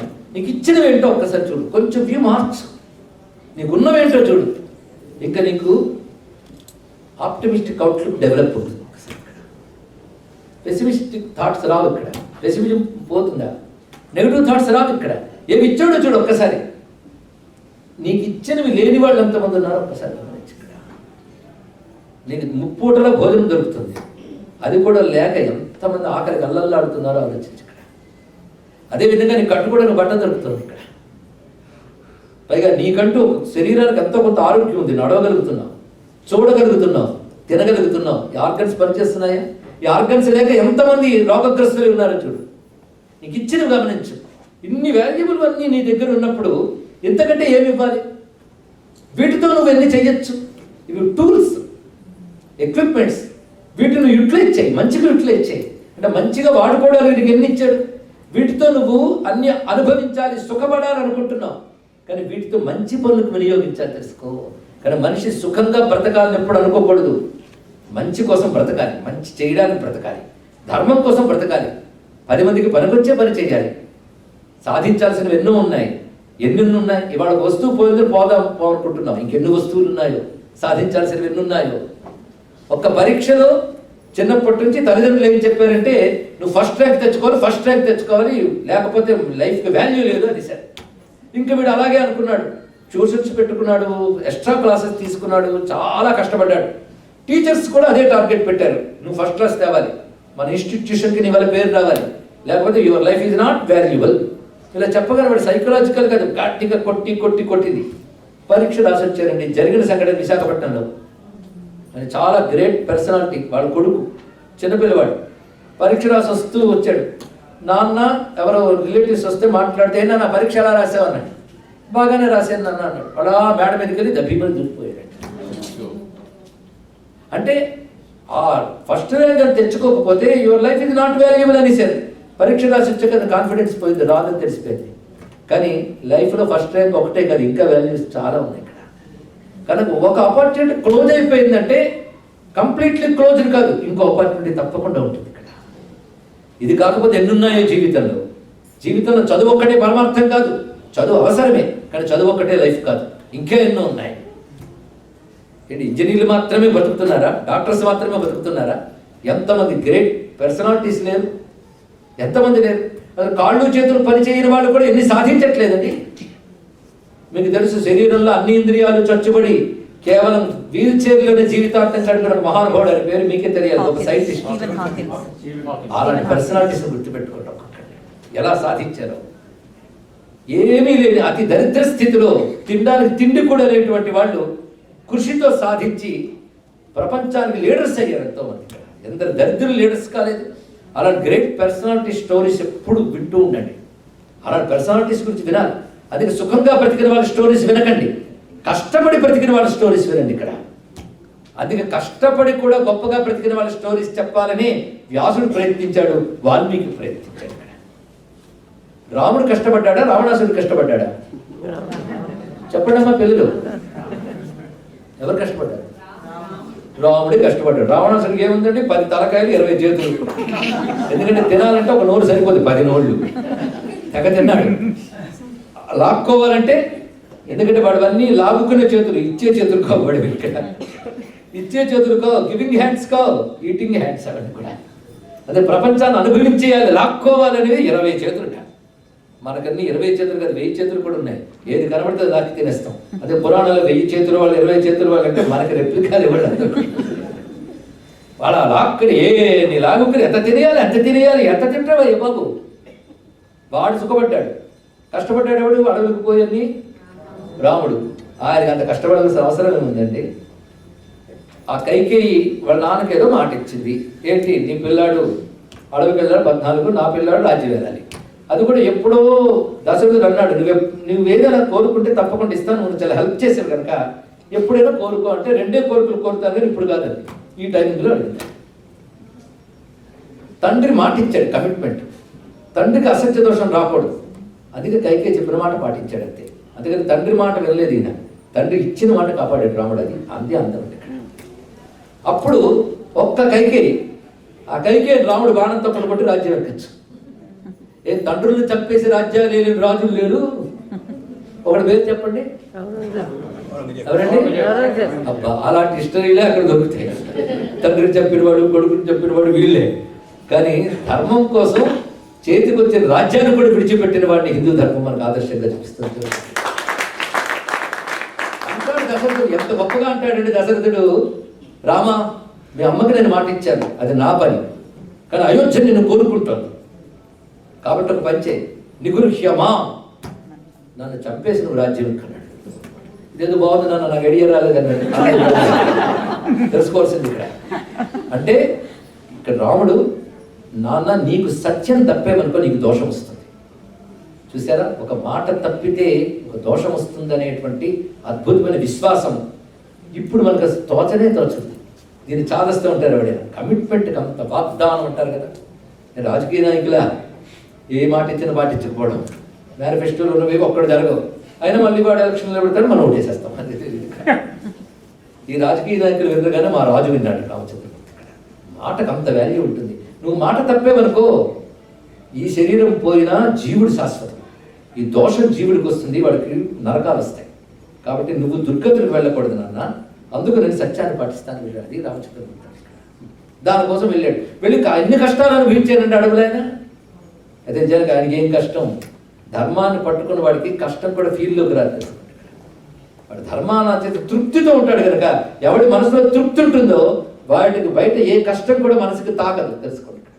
కానీ కంటెంట్మెంట్, సంతోషం, ఇది మరొక వాల్యూ చెప్తున్నాను. ఎప్పుడు తృప్తిగా జీవించడం నేర్చుకోవాలి.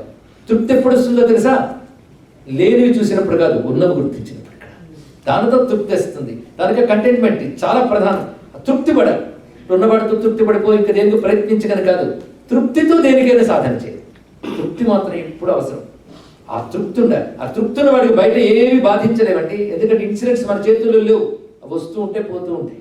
పూర్వకుని కర్మలు బట్టి నువ్వు వాటిని రిసీవ్ చేసుకునే పద్ధతిలో ఉండాలి. కానీ రామచంద్రమూర్తి కష్టం అనిపించాడు. మరి ధర్మరాజు బాగా సుఖపడ్డాడు, దుర్యోధనుడు సుఖపడ్డాడు. దుర్యోధనుడేగా అబ్బా యుద్ధం లేదు, యుద్ధం చేస్తే చచ్చిపోతాడని వాడికి తెలుసు. అదే మాయాజోదం ఆడి మొత్తం రాజ్యం తగ్గించుకున్నాడు. ఇదేదో బాగుంది. ఈయన వీడు ఆడింది మాయాజోదం అని తెలుసు. మాయాజోదం అని తెలిస్తే నువ్వెందుకు ఆడేవని అడుగుతాను. అందుకే ఏదో ఇరుక్కుపోయా. కానీ అక్కడ కమిట్మెంట్ గౌరవించాడు. ఆయన పందానికి తలగొట్టారు, లేకపోతే అక్కడే చంపవచ్చు. ఒక భీముడు తలుచుకున్నా, ఒక అర్జునుడు తలుచుకున్న ఒకటి మిగిలింది అక్కడ. కానీ వాళ్ళు ఓర్చుకుని వెళ్ళారు ఎక్కడికి, అడవులకి. కానీ మీరు ఎవరిని హీరో అంటారు? ఇందులో దుర్యోధనుని హీరో అంటారు, రావణాసురుని హీరో అంటారు? చెప్పండి. ధర్మరాజు హీరో, రాముడు హీరో. అంటే సుఖపడ్డ వారు హీరోలు కాలేదు, కష్టపడ్డ ధర్మానికి నిలబడ్డ వారే హీరోలు అవుతారు. హీరోలు అవుతారు కదా. అంతేగాని నీవు ఒక సుఖాన్ని మిస్ అయ్యావు, ఒక ప్లెజర్ని మిస్ అయ్యావు, అందుకు చచ్చిపోతాట. అరే ఏ ప్లెజర్స్ లేకుండా ఎంతమంది బాధపడుతున్నారు. నాకెన్ని ఉన్నాయి, నా ప్లెజర్ నేను చూసుకుంటున్నాను. కానీ నా వల్ల ఎవరికైనా ప్లెజర్ ఉందా? నా వల్ల 10 మందికి పనికి రావాలి. ఎంతమంది త్యాగాలు చేసి 10 మంది కోసం జీవిస్తున్నారండి. నా కోసం సంపాదించుకోవడం, నా కుటుంబానికి కోసం సంపాదించుకోవడం కాదు ప్రధానం. నా వల్ల 10 మందికి ఉపయోగం ఉందా లేదా? అదే ప్రతి మనిషి పడుకునేటప్పుడు రాత్రి నేను ఇవాళ ఎవరికైనా పనికొచ్చే పని చేశానా అనుకోవాలి. దానికి రైట్ ఆన్సర్ దొరికితే అప్పుడు హాయిగా పడుకోవాలి ఇక్కడ. కానీ తన వల్ల 10 మంది బ్రతికితే వాడి జీవితం సార్థకత. అంతేగాని వాడు స్వార్థంగా బ్రతకడం గొప్పతనం కాదు. 10 మందికి పనికొచ్చేట్టు జీవించాలి. అది ఎవరి జీవితం గొప్పదని చెప్తున్నాం ఇక్కడ. రాముడు కష్టాన్ని అనుభవించిన వాడికి ఏమీ బాధ లేదండి. కనుక ఎప్పుడు మనం హీరోలుగా ఉండాలి, కష్టానికి కృంగిపోకూడదు. ఇది చాలా ప్రధానమైనటువంటి అంశం. అయితే ఒక్కొక్కప్పుడు కష్టం వచ్చినప్పుడు హ్యూమన్ ఎమోషన్స్ ఈ ప్రవచనాలు గుర్తుపెట్టుకుంటాయా? ఇవాళ నేను చెప్పిన ప్రవచనం రోజంతా మీరు గుర్తుపెట్టుకుంటారా? గత ఏడాది ఏం చెప్పానంటే ఒక్కడు చెప్పగలిగితే నమస్కారం. అప్పుడు ఎన్ని లాజికల్ పాయింట్స్ చెప్పాను, ఎంతో ఏదో పొరపాటు నాకు గుర్తుంది. విన్నవాడిక అందరు శివలింగాలు లాంటి వాళ్ళు. అభిషేకం చేసినప్పుడు ఒక్క వీరు శివలింగం కానీ నువ్వు ఎప్పుడు గుర్తుంటాయండి. ఎన్ని మంచి విషయాలు వినలేదు ఇప్పటికీ, ఎన్ని చూడలేదు ఇలాంటివి. ఏమో అక్కడ గుర్తురాదు. ఇక్కడ గుర్తుండాలన్నా అప్పుడు లెక్క కలిసి రావాలి, అప్పుడే గుర్తుంటుంది. సరే వేరే విషయం గుర్తురాదు. ఎందుకంటే మనం బయట ప్రపంచం ఎంత చూస్తాం. ఇక్కడ మీరు వినేది 2 గంటలు, బయట ప్రపంచం 22 గంటలు. దేని గురించి ఎక్కువ ఉంటుంది? ఖచ్చితంగా దాని ప్రభావం ఎక్కువ ఉంటుంది. ఇక్కడ నుంచి వెళ్ళగానే మర్చిపోతాం. ఆ బయట ప్రపంచంలో మళ్ళీ నాది ఏదో అనుకుంటాం, నాది నాకు వస్తుంది అనుకుంటాం, రాకపోతే ఫ్రస్ట్రేషన్. నాకేదో ఉందనుకుంటాం, అది పోతే డిప్రెషన్. మంచి మంచి వర్డ్స్ క్రియేట్ చేస్తే నాకు తెలుసలేదు. రకరకాల మానసిక వికారాలు వస్తాయి. వెంటనే కన్సల్ట్ డాక్టర్ అతని దగ్గరికి వెళ్ళామనుకోండి, వాడు మొత్తం టెస్ట్ చేసి దానికి నామకరణోత్సవం చేసి పంపిస్తాడు. అంటే will give a name to it, not treatment. దీన్ని మనం తెలుగులో మన నాగరికతలో నామకరణోత్సవం ఉంటారు. వాడి పేరు పెడతాడు. అందుకే నువ్వు వెళ్ళి ఎన్నో కష్టాలు వెళ్ళబుచ్చుకుంటే టక డిసార్డర్ లేదా సిండ్రోమ్ చివరికి కలుస్తుంది. చివరికి సిండ్రోము డిసార్డర్ ఇది మాత్రం కావాలి, మిగిలినవన్నీ మారుతుంది. ఆ పేర్లే మనకు అర్థం కావు. అలాంటి కొత్త టెర్మినాలజీ. ఇంతవరకు అంతుపట్టని రోగం అంటే అంతుపట్టని ఒక పేరు, ట్రీట్మెంట్ ఏంటంటే పడుకోలేదు, మధ్యలో లేస్తే మరో మాత్రే. అంతే కదా. ఒక ఆయన ఉన్నాడు, అలాగే లేస్తే తింటాడు, తలుపు పడుకుంటాడు, ఇంకో పని లేదు వాడికి. వాడి పేరేంటండి? కుంభకర్ణుడు. అలాగా మనస్సును నిద్రపుచ్చడం కాదు, మనస్సుని మేల్కొల్పడం కావాలి. ఇక్కడ ఒక మత్తుకు బానిసవై నిన్ను నువ్వు మర్చిపోతావా? నువ్వేంటో నువ్వు తెలుసుకో. అందుకే ఎప్పుడు కూడాను మనస్సుకు ట్రీట్మెంట్ ఏమిటి, వికారాలకు ట్రీట్మెంట్ ఏమిటంటే వివేకం, జ్ఞానం. ఈ మాట ధర్మరాజు అడవికి వెళ్ళేటప్పుడు ఆయన ఒక్క సిచ్యుయేషన్ ఒక్కసారి ఊహించండి. అది వినేటప్పుడు జాగ్రత్తగా. రాముడికి అలాగే రేపు పట్టాభిషేకం, ఇవాళ క్యాన్సర్, ఎంతకంటే ఏముందండి ఇక్కడ. దాన్ని ఎలా ఫేస్ చేశాడు ఆయన. అలాగే ఈయన గారికి ఒకసారి ధర్మరాజు క్యారెక్టర్ ఆలోచించండి. ఆయన తమ్ముళ్ళ పరాక్రమంతో తనదైన ధర్మ నిరతితో అందరు భూమండలంలో అందరు రాజుల్ని జయించాడు ఆయన. జయించి అఖండ భూమండలానికి ఏకఛత్రాధిపత్యం వహించాడు ఆయన. అంటే చిన్న విషయం అండి. అన్ని రాజ్యాలు పారాక్రాంతమైపోయాయి. పైగా ఆయన రాజసూయ యాగానికి సంపదలు ఎన్ని వచ్చాయో మీకు తెలిసి అక్కడ లిస్టు చదువుతాడు. ఎప్పుడైనా వీలైతే భారతం చదవండి, బతుకులు బాగుపడతాయి. ఇదంతా కూడా సభాపర్వంలో వర్ణిస్తారు. ఆ సంపదలు రాయడానికి, ఆ వచ్చినవన్నీ గ్యాదర్ చేయడానికి దుర్యోధనుడికి టైం చాలించాడు. ఎందుకంటే ధర్మరాజు చేసిన పొరపాటు ఏంటంటే ఆ పోర్ట్ఫోలియో ఆయనకి ఇచ్చాడు. అదేంటంటే ఏమైనా గిఫ్ట్స్ వస్తే మొత్తం కౌంట్ చేసి వచ్చే దగ్గర రాసి పెట్టాడు అక్కడ. అది ఆయనకి ఒక్కొక్కటి రాస్తుంటూ కడుపులో రగులుకు పోయింది. ఇది సంపదనే వీడికి, అసలుతో రగులుకుపోతున్నాడు. ఎన్నెన్ని సంపదలు వచ్చి కుప్పలు పడ్డాయి. అన్ని సంపదలు తీసుకున్నాడు. ప్రతి రాజు సామంతుడైపోయాడు ఆయనకి. వచ్చి వాళ్ళందరూ సరెండర్ అయిపోయారు. అప్పుడే రాజసూయాగం చేశారు. రాజసూయాగం చేయడం సామాన్యం కాదు. అంతకుముందు కూడా హరిశ్చంద్ర మహారాజు చేశాడు, ఇక్కడ ఆయనే చేశాడు. అంత వాడికి మొత్తం రాజ్యం పోయింది. కళ్ళు మూసుకుంటూ తెరిచేలోపు చూసారా, తనది అనుకున్న రాజ్యం, సంపద, వైభవం అంతా ఏమైపోయింది, అలా పోయింది. అంతేకాదు అదేమో పరాక్రమంతో ఎవరైనా ఓడించాడా? లేదు, కేవలం వంచనతో ఓడించి తీసేసుకున్నారు. అటువంటిప్పుడు ఎంత ఫ్రస్ట్రేషన్ రావాలండి మీరు ఆలోచించండి. మనమే ధర్మరాజు స్థానంలో ఉంటే ఏ ఉరితాన్ని వెతుక్కుంటామో, ఏ పాయిజన్ సీసా కోసం వెతుకుతామో. కానీ మహానుభావుడు ఎంత స్టేబుల్గా ఉన్నాడు చూడండి ఇక్కడ. ఎందువల్ల? మళ్ళీ మీరే చెప్పండి కారణం. ఒకప్పుడు లేనిది ఇప్పుడు వచ్చిందంటే ఇది కూడా మరొకప్పటికి పోతుంది. ఇది ఎప్పుడు తెలుసుకోవాలి ఇక్కడ. అదే సుఖం అనుభవిస్తున్నంతసేపు తెలుసుకోవాల్సింది ఏంటంటే నా పుణ్యం క్షయమైపోతుందని. దుఃఖం అనుభవిస్తున్నంతసేపు హ్యాపీ ఫీల్ అవ్వాలి. ఇదేంటి దుఃఖానికి హ్యాపీ ఏంటంటే పాపం క్షయమైపోతుంది ఇక్కడ అనమాట. దుఃఖం అనిపిస్తుంటే పాపం పోతుంది, సుఖం అనిపిస్తే పుణ్యం పోతుంది. మీకు ఏం పోవాలి? అందుకే దుఃఖం అనిపించిన అమ్మయ్య పాపం పోతుందని హ్యాపీ. సుఖం అనిపిస్తున్నప్పుడు పుణ్యం పోతుంది, నేను ఏడవక్కర్లే, మళ్ళీ పుణ్యాలు చేయాలి. దీన్ని బట్టి ఒకటి తెలిసిందంటే ఎప్పుడు ఏడవ, ఎప్పుడు ఏడవ. ఇది బాగా గుర్తుపెట్టుకో. అదే కృష్ణ పరమాత్మ భగవద్గీతలో అర్జునుడు చెప్పిన ఫస్ట్ శ్లోకం చెప్పగలరా? కుతస్త్వా కస్మిన్ ఇట్స్ క్వశ్చన్, కానీ ఇంట్రడక్షన్, అది ఇంట్రడక్షన్ ఓన్లీ. అసలు లెసన్ ప్రారంభమైంది. అశోచ్యానంద శోచస్తం ప్రజ్ఞావాదాంశ్చ భాషసే గతాసు నగతాసుశ్చ తాను శోచంతే పండిత. మొత్తం ప్రారంభించేది ఏడవకయ్యా అన్నాడు స్టార్టింగ్. అది అసలు ఏడవకూడని వాటికే ఏడుస్తావు ఏమిటి అన్నాడు. క్వశ్చన్ అంత గట్టిగా వేశాడు. ఎందుకంటే ఏవి పోతాయి నడుస్తున్నావో అవి ఎలాగోపోతాయి, నువ్వు ఊరుకున్నా ఎప్పటికప్పుడు పోతాయి. ఏది పోకూడదు అనుకుంటున్నావు అది ఎప్పుడు పోదు. ఆత్మ వస్తువు ఎప్పుడు పోదు.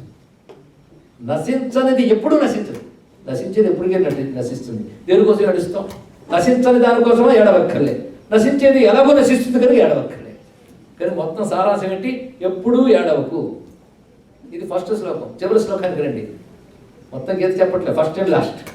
ట్రైన్ అర్థం చేసుకోవాలంటే ఇంజిన్ పెట్టి దాన్ని పెట్టి చాట. అలా భగవద్గీత రెండవ శ్లోకం.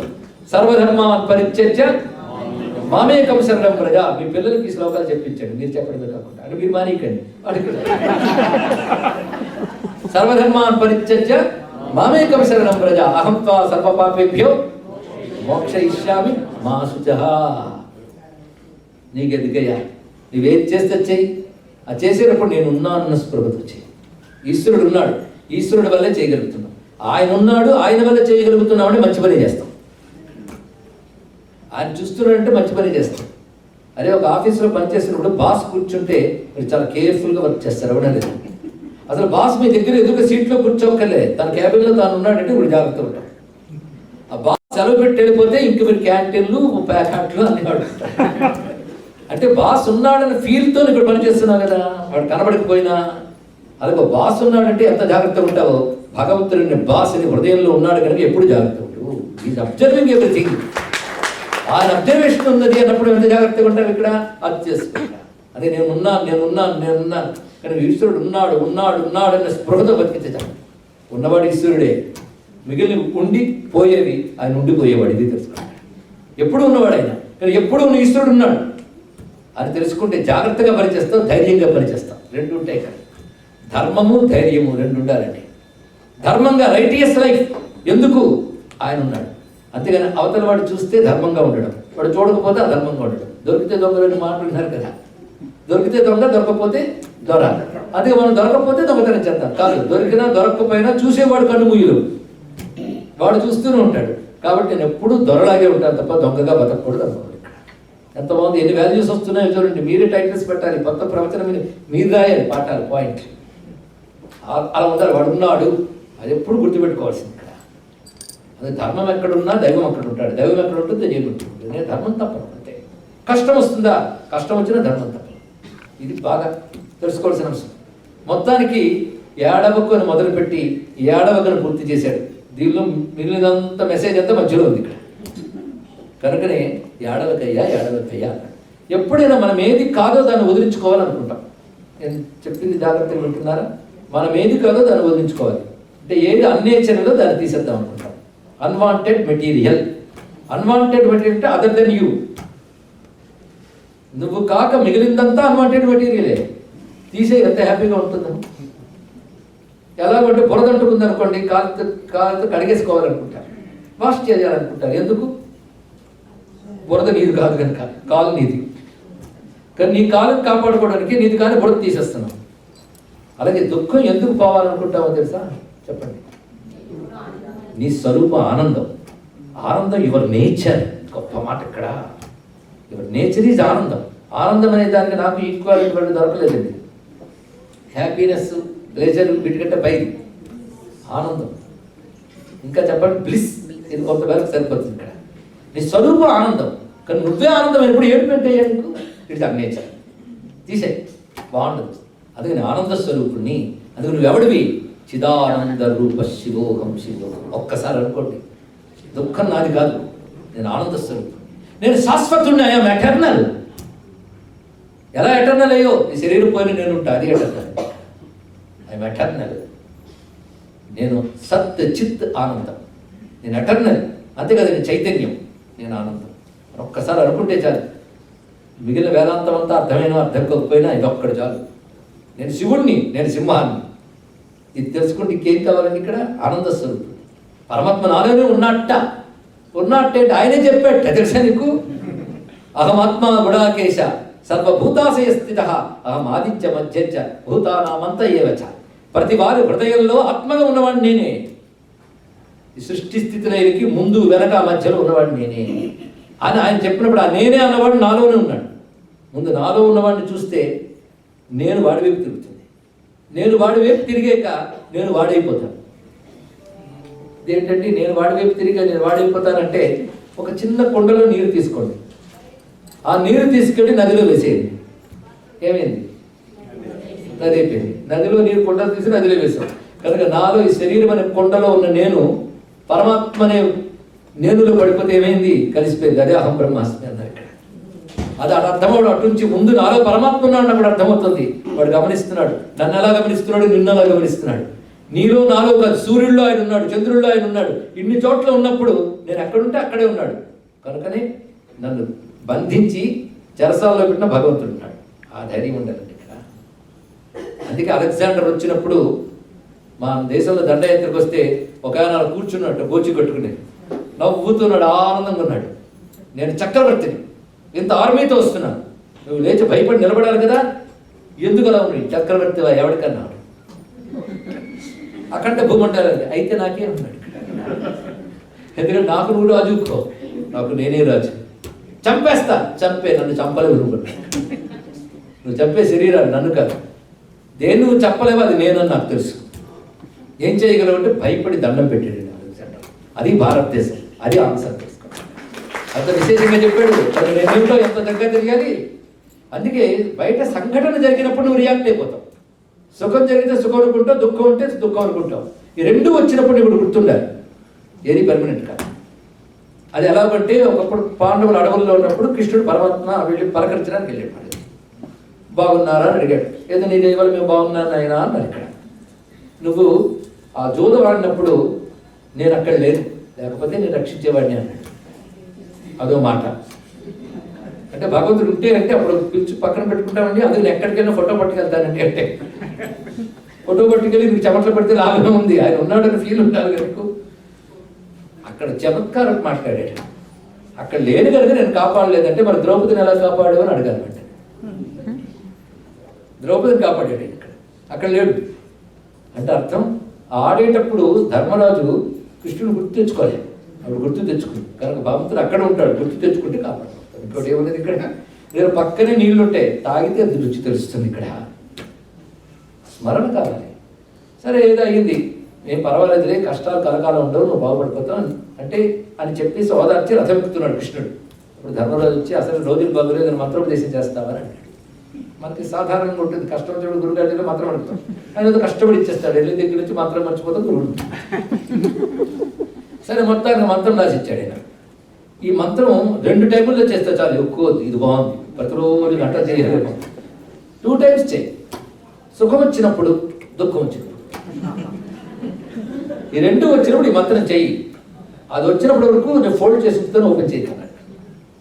నేను వెళ్ళాడు, ఏదో దుఃఖం అనిపించింది, ఓపెన్ చేశాడు. 2 మంత్రాలు కదా, ఒకటే మంత్రం రెండింటికి. ఇది ఇలాగే ఉండదు, ఇది మంత్రం. ఇది ఇలాగే ఉండదు అంటే it will B not remain as it is. ఇప్పుడు ఉన్నట్టు ఉండదు, అంతేనా? ఇప్పుడున్నట్టు ఇది ఇలాగే ఉండదు అని చెప్పాడు. చూశాడు అంటే కష్టం కలిగినప్పుడు చూడగానే ఇది ఇలాగే ఉండదు అంటే ఇది ఇప్పుడు ఇలా ఉండదుగా, పోతుంది అన్న ధైర్యం వచ్చింది. సుఖం వచ్చినప్పుడు వెంటనే నీకు తెలియకుండా గర్వం వస్తుంది, ఈగో వస్తుంది. అది చూసుకో ఒకసారి, ఇది ఇలాగే ఉండదు, ఇది కూడా ఎప్పుడో పోతుంది కనుక వాళ్ళు దగ్గర పెట్టుకోగలరు. అప్పుడు పొంగిపోక గర్వించాం, నాకే ఉంది చూసావా, ఇంక లేదు. ఆ ఫీలింగ్ రెండోదండి. ముందు నాకుందని తృప్తి, తర్వాత నాకే ఉందని గర్వం, ఇంకెవరికి లేదు కదా అని అహంకారం పెరుగుతాయి. మన కొబ్బరికాయలు నీరు ముదురు పెంకు అయిపోతుంది, అలాగనమాట. మన తృప్తి అహంకారం కాకూడదు, చాలా పెట్టుకోవాలి. విద్య వల్ల ఇది వస్తుంది, ధనం వల్ల వస్తుంది, పదం వల్ల వస్తుంది, ప్రతిధనం వల్ల వస్తుంది. ఇక్కడ కనుకనే సుఖం ఇంత ప్రమాదకారి. కష్టం చాలా సుఖం తెలుసు. ఇదేమిటండి అంటే సృష్టి చెయ్యమని బ్రహ్మదేవుడికి చెప్పాడు. ఎవరు? విష్ణువు. అప్పుడు బ్రహ్మదేవుడు సృష్టి చేసిన మొట్టమొదటి ఋషులు వచ్చారు, మహాత్ములు. ఫస్ట్లో జ్ఞానులే వచ్చారు మహాత్ములు. మనదంతా ఎవల్యూషన్ కాదు, మొదటి జ్ఞానం వచ్చింది, తర్వాత దిగి ఇక్కడికి వచ్చాము. జ్ఞానం వచ్చినప్పుడు నారదుడు గారు వచ్చాడు. నారదుడు చెప్పాడు, కాస్త సృష్టి ఎక్స్పెక్ట్ చేయడం నువ్వు సహకరించాలంటే నన్ను ఈ సంసారం రూపంలో తెచ్చుకో స్వామి అన్నాడు. నేను ఇలాగే ఉంటానంటే అయితే నేను చెప్పిస్తున్నాను అన్నాడు. ఎవరు? బ్రహ్మదేవుడు. నా మాట వినలేదు కనుక కర్స్ చేస్తున్నాను. ఏమిటయ్యా అంటే, నువ్వు గొప్ప రాజు అవుతావు, నీకు మంచి ఆరోగ్యం ఉంటుంది, మంచి భార్య ఉంటుంది, ఆవిడ నేను చెప్పిన మాట వింటుంది. అది పెద్ద అదృష్టం తెలుసా? ఇదివారి భార్య ఇదివారి నీచ, ఎటువంటి తిట్టమనదు, మోహన్ చిట్టబట్టలాడింది మీరు విసుక్కోదు, ఇవన్నీ శాపాష్ట. తర్వాత మంచి కొడుకులు పుడతారు, వాళ్ళందరూ నీకు ఎప్పుడు అనుకూలంగా ఉంటారు, నేను చెప్పినట్టు వింటారు. నీకు నీ కుటుంబానికి రోగం రాదు, రొస్టు రాదు, డబ్బుకి లోటు ఉండదు. తర్వాత నీ కింద పనిచేసే వాళ్ళందరూ ఒబడి ఎట్టుకుంటారు, నువ్వేం చెప్తే చేస్తాను. నీకు శత్రువు ఉండడు, అందరూ నీకు అనుకూలుడే, నీకు దీర్ఘాయువు ఉంటుంది, నీ వాళ్ళందరూ ఆయుష్తో ఉంటారు. ఈ ఆడవడానికి ఒక్క సబ్జెక్ట్ లేదు, ఉంటామని చెప్పించట. బోర్మని ఏడ్చేట నాడు. ఇదేమిటో ఇలా పెట్టావంటే, ఇన్ని సుఖాలు ఇస్తే నేను దేవుడిని ఎక్కడ తలుచుకుంటానయ్యా? భగవంతుని స్మరించేదే సుఖం, భగవంతుడిని గుర్తు చేసే ఆపద కూడా సంపదే అని చెప్పాడు. ఈ మాట మనం అనగలమా? భగవంతుడు ముందు కనబడాలి కానీ ఫిల్ట్ పట్టుకొడుతాం, నిన్ను అడిగేది ఏమి ఇవ్వలేదని. అలా అడగాలంటే కుంతీదేవి అలా అడగాలి తెలుసా? యుద్ధమైపోయి విజయం సాధించే కృష్ణ పరమాత్మ వచ్చినప్పుడు, ఏంటయ్యా నిన్ను నమ్ముకుంటే మాకేం కాపాడు? మా పిల్లలందరూ లక్కా గృహంలో తగలని పేరు, నువ్వు వచ్చి రక్షించేవా? ఏదో భీముడి దేవి వల్ల కాపాడబడ్డాను కానీ. అలాగే జోదంలో మొత్తం ఓడిపోయి రాజ్యానికి వెళ్ళాం, అప్పుడు ఎవరు కాపాడాడు? ఏదో మా వాళ్ళు కాపాడుతున్నారు వాళ్ళు ఇలా అనలేదు ఆవిడ. అది మనమైతే కుంతీదేవి స్థానంలో ఉంటే కృష్ణుని కడిగేసేవాడు. ఆవిడైతే అంత అడిగి ఏమన్నదంటే, కృష్ణ నిన్ను గుర్తు చేసే ఆపదను మాటి మాటికి రాని. అంటే కష్టాన్ని కూడా ఆపర్చునిటీగా వాడు తీసుకున్నాడు. ప్రతి కష్టం ఒక ఆపర్చునిటీ, కష్టంతో పోవడం కాదు, కష్టాన్ని అవకాశంగా మలుచుకోగలిగారు ఇక్కడ. అది తెలియగలిగారు ఇక్కడ. వాళ్ళు తెలుసుకున్నారు. అంటే మనకి ఎల్లవేళలా ఈశ్వరుడు కూడా ఉన్నాడన్న స్పృహ చాలా అవసరం. ఇది అన్నిటికంటే వాల్యూ ఆఫ్ ది వాల్యూస్ అండి. ఈశ్వర స్పృహతో బ్రతకడం అది గొప్ప జీవితం, ఆస్తిక జీవితం. మనందరూ ఆస్తికుల మీద ఇక్కడ ఉన్నాం. భగవంతుని ఎప్పుడు తలంచుకోండి, ఇది చాలా ప్రధానమైన అంశం. ఇది విశేషంగా చెప్తున్నాను. అది ఇది ఇలాగే ఉండదు. ఈ మంత్రం బాగుందా లేదా? ఇదే మంత్రోపదేశం. ఇలా చెప్పేది నేను తావడం పట్టుకుని ఇది ఇలాగే ఉండదు, ఇది ఇలా ఉండదు, ఇదేం రాలేదని అడగండి. దీన్ని మెమరైజ్ చేసుకోండి, సరైన సమయంలో తెచ్చుకోండి. కష్టం కలిగినప్పుడు ఇది ఇలాగే ఉండదు, కానీ ఎప్పుడు ఒకేలా ఉండే ఈశ్వరుడు మనలో ఉన్నాడు. అదే ఆయన ఎప్పుడు మారడు. ఎలా ఉన్నాడు? గతిర్ భర్త ప్రభు సాక్షి నివాస శరణం సకృత్. గీతలో చెప్తున్నాడు, గతిగా ఉన్నాను, నేనే గతి నీకు, ప్రభువుగా ఉన్నాను. ప్రభు అంటే క్యాపబుల్ టు డూ ఎనీథింగ్. ప్రభు సాక్షి, నేను అబ్జర్వ్ చేస్తున్నాను, నీకంటే నేను అబ్జర్వ్ చేస్తున్నాను. మన అబ్జర్వేషన్ లిమిటెడ్ అండి. ఇప్పుడున్న ఇన్సిడెంట్ని చూస్తాం, ఇప్పుడున్న టైంని చూస్తాం, కానీ ఆయన అన్ని కాలాలను చూస్తాడు, అన్ని ప్రాంతాలను చూస్తాడు. మన observation has so many limitations. ఇది పట్టుకుని అహంకారం, మనకు అన్ని లిమిటేషన్స్. మన అబ్జర్వేషన్, మన ఇంటలెక్ట్, మన థాట్, వీటన్నిటికీ లిమిటేషన్స్ ఉన్నాయి. ఆయన అన్లిమిటెడ్. దానికి అనంత అని పేరు భగవంతుడు. తెలుసా? అనంతుడు ఆయన. సత్యం జ్ఞానం అనంతం బ్రహ్మ. కనుక అన్లిమిటెడ్ అయిన వాడు మనం అబ్జర్వ్ చేస్తున్నాడు ఇక్కడ. ఇది తెలుసుకోవాలి. ఆయన అబ్జర్వేషన్ ఎలా ఉంటుంది. మనకి ఎవడో ఎదురుగా ఉన్నవాడు కొడుతున్నాడు అనుకుంటాం, వెనక్కి కొట్టేవాడు కనబడ్డు. ఎందుకు? వెనక్కి కళ్ళు లేవు కనుక. కానీ నిన్ను ముందుండేవాడిని, వెనకుండేవాడిని, మధ్యలో వాడిని, పై ఉన్నవాడు చూస్తాడు మేడ మీద కూర్చొని ఫ్లోర్లో. భగవంతుడు అలా గమనిస్తాడని నేను తెలుసుకుంటాను. అందుకే పైన ఉన్నాడు అంటారు, కానీ ఆయన పైన లేడు, అందరిలో ఉంటూ అన్ని అబ్జర్వ్ చేస్తూ అందరిలో ఉన్నాడు ఇక్కడ. అదే ఆయన అబ్జర్వేషన్. అలా అన్ని అబ్జర్వ్ చేసేవాడు నావాడు. ఆ ధైర్యం ఉండాలి. రామదాస్ కథ మీకు తెలుసు కదా, ఎన్ని హింసలు పడ్డాడు. పెద్ద తప్పు ఏం చేశాడు ఆయన? హింసలు పడ్డాడు. మహా అయితే రాజద్రవ్యం వాడాడు. తన కోసమా? అందరి కోసం వాడాడు. ఆయన పడ్డ హింసలు ఎవరైనా పడ్డారా? ఎలా చెరసాల్లో పెట్టి తానీషా హింసలు పెట్టాడో కోరుకుంట నవాబులు అక్కడ రాస్తారు. అన్ని బాధపడ్డాడు. బాధపడి అంత బాధను కూడా గట్టిగా పట్టుకున్నాడు. ఎవరిని? రాముడిని. తిట్టినా ఆయనతో ఆ పని చేయండి పర్వాలేదు, తిడుతూనో పొగుడుతూనో ఆయనతో లింక్ పెట్టుకోండి. కనెక్టివిటీ. అదే పిల్లలకి మనం ఇవ్వాల్సింది మరొక అద్భుతమైన గుణం ఏంటంటే కనెక్టివిటీ విత్ డివినిటీ. దివ్యత్వంతో అనుసంధానం, కనెక్షన్. ఈ కనెక్షన్నే పూజ అనండి, ధ్యానం అనండి, ఏమైనా అనండి, ఏం పర్వాలేదు. ఇక్కడ కనెక్షన్ నేర్పండి.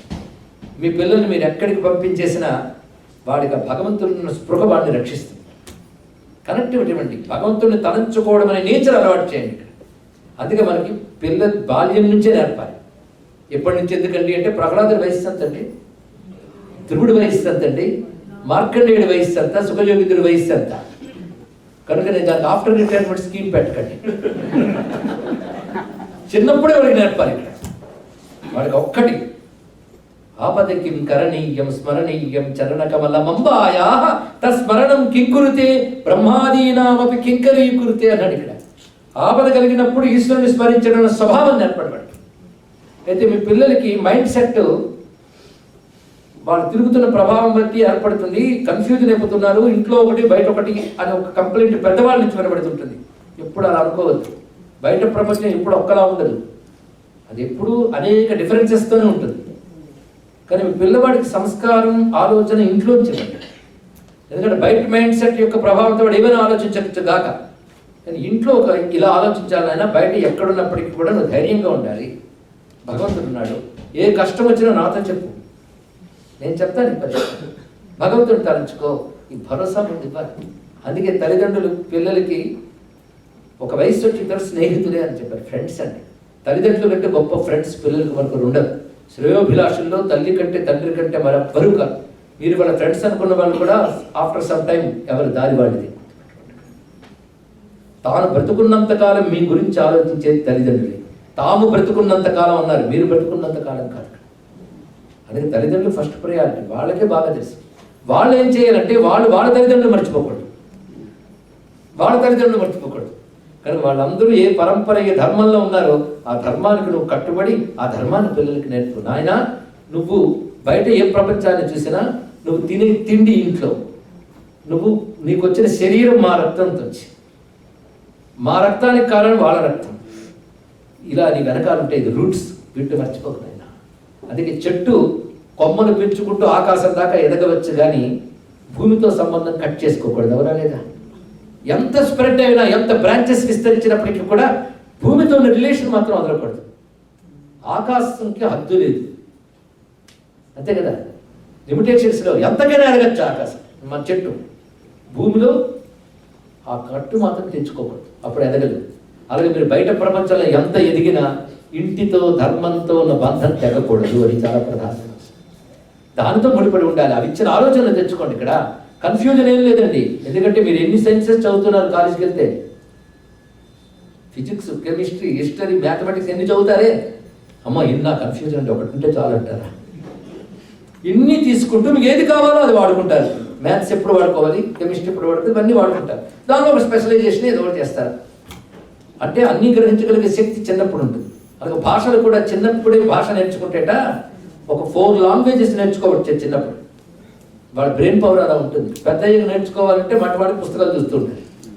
చిన్నప్పుడు మెమరీ పవర్ అంత బాగుంటుంది.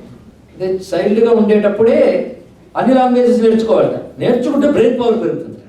చూసారా, మా పిల్లలకి తెలుగు రాదు, ఏం చేస్తామంటే ఇక్కడ ఎవరు తెలుగు మాట్లాడరు కదా అంటే, నేను ఇక్కడ తెలుగు బాగా మాట్లాడే ఇక్కడ పుట్టిన వాళ్ళని చూశాను. ఏ ఇంగ్లీష్ వాళ్ళు ఫ్రెంచ్ నేర్చుకోవట్లే. అందుకే అది నేర్పండి. దీనిలో వాల్యూస్ చెప్పండి.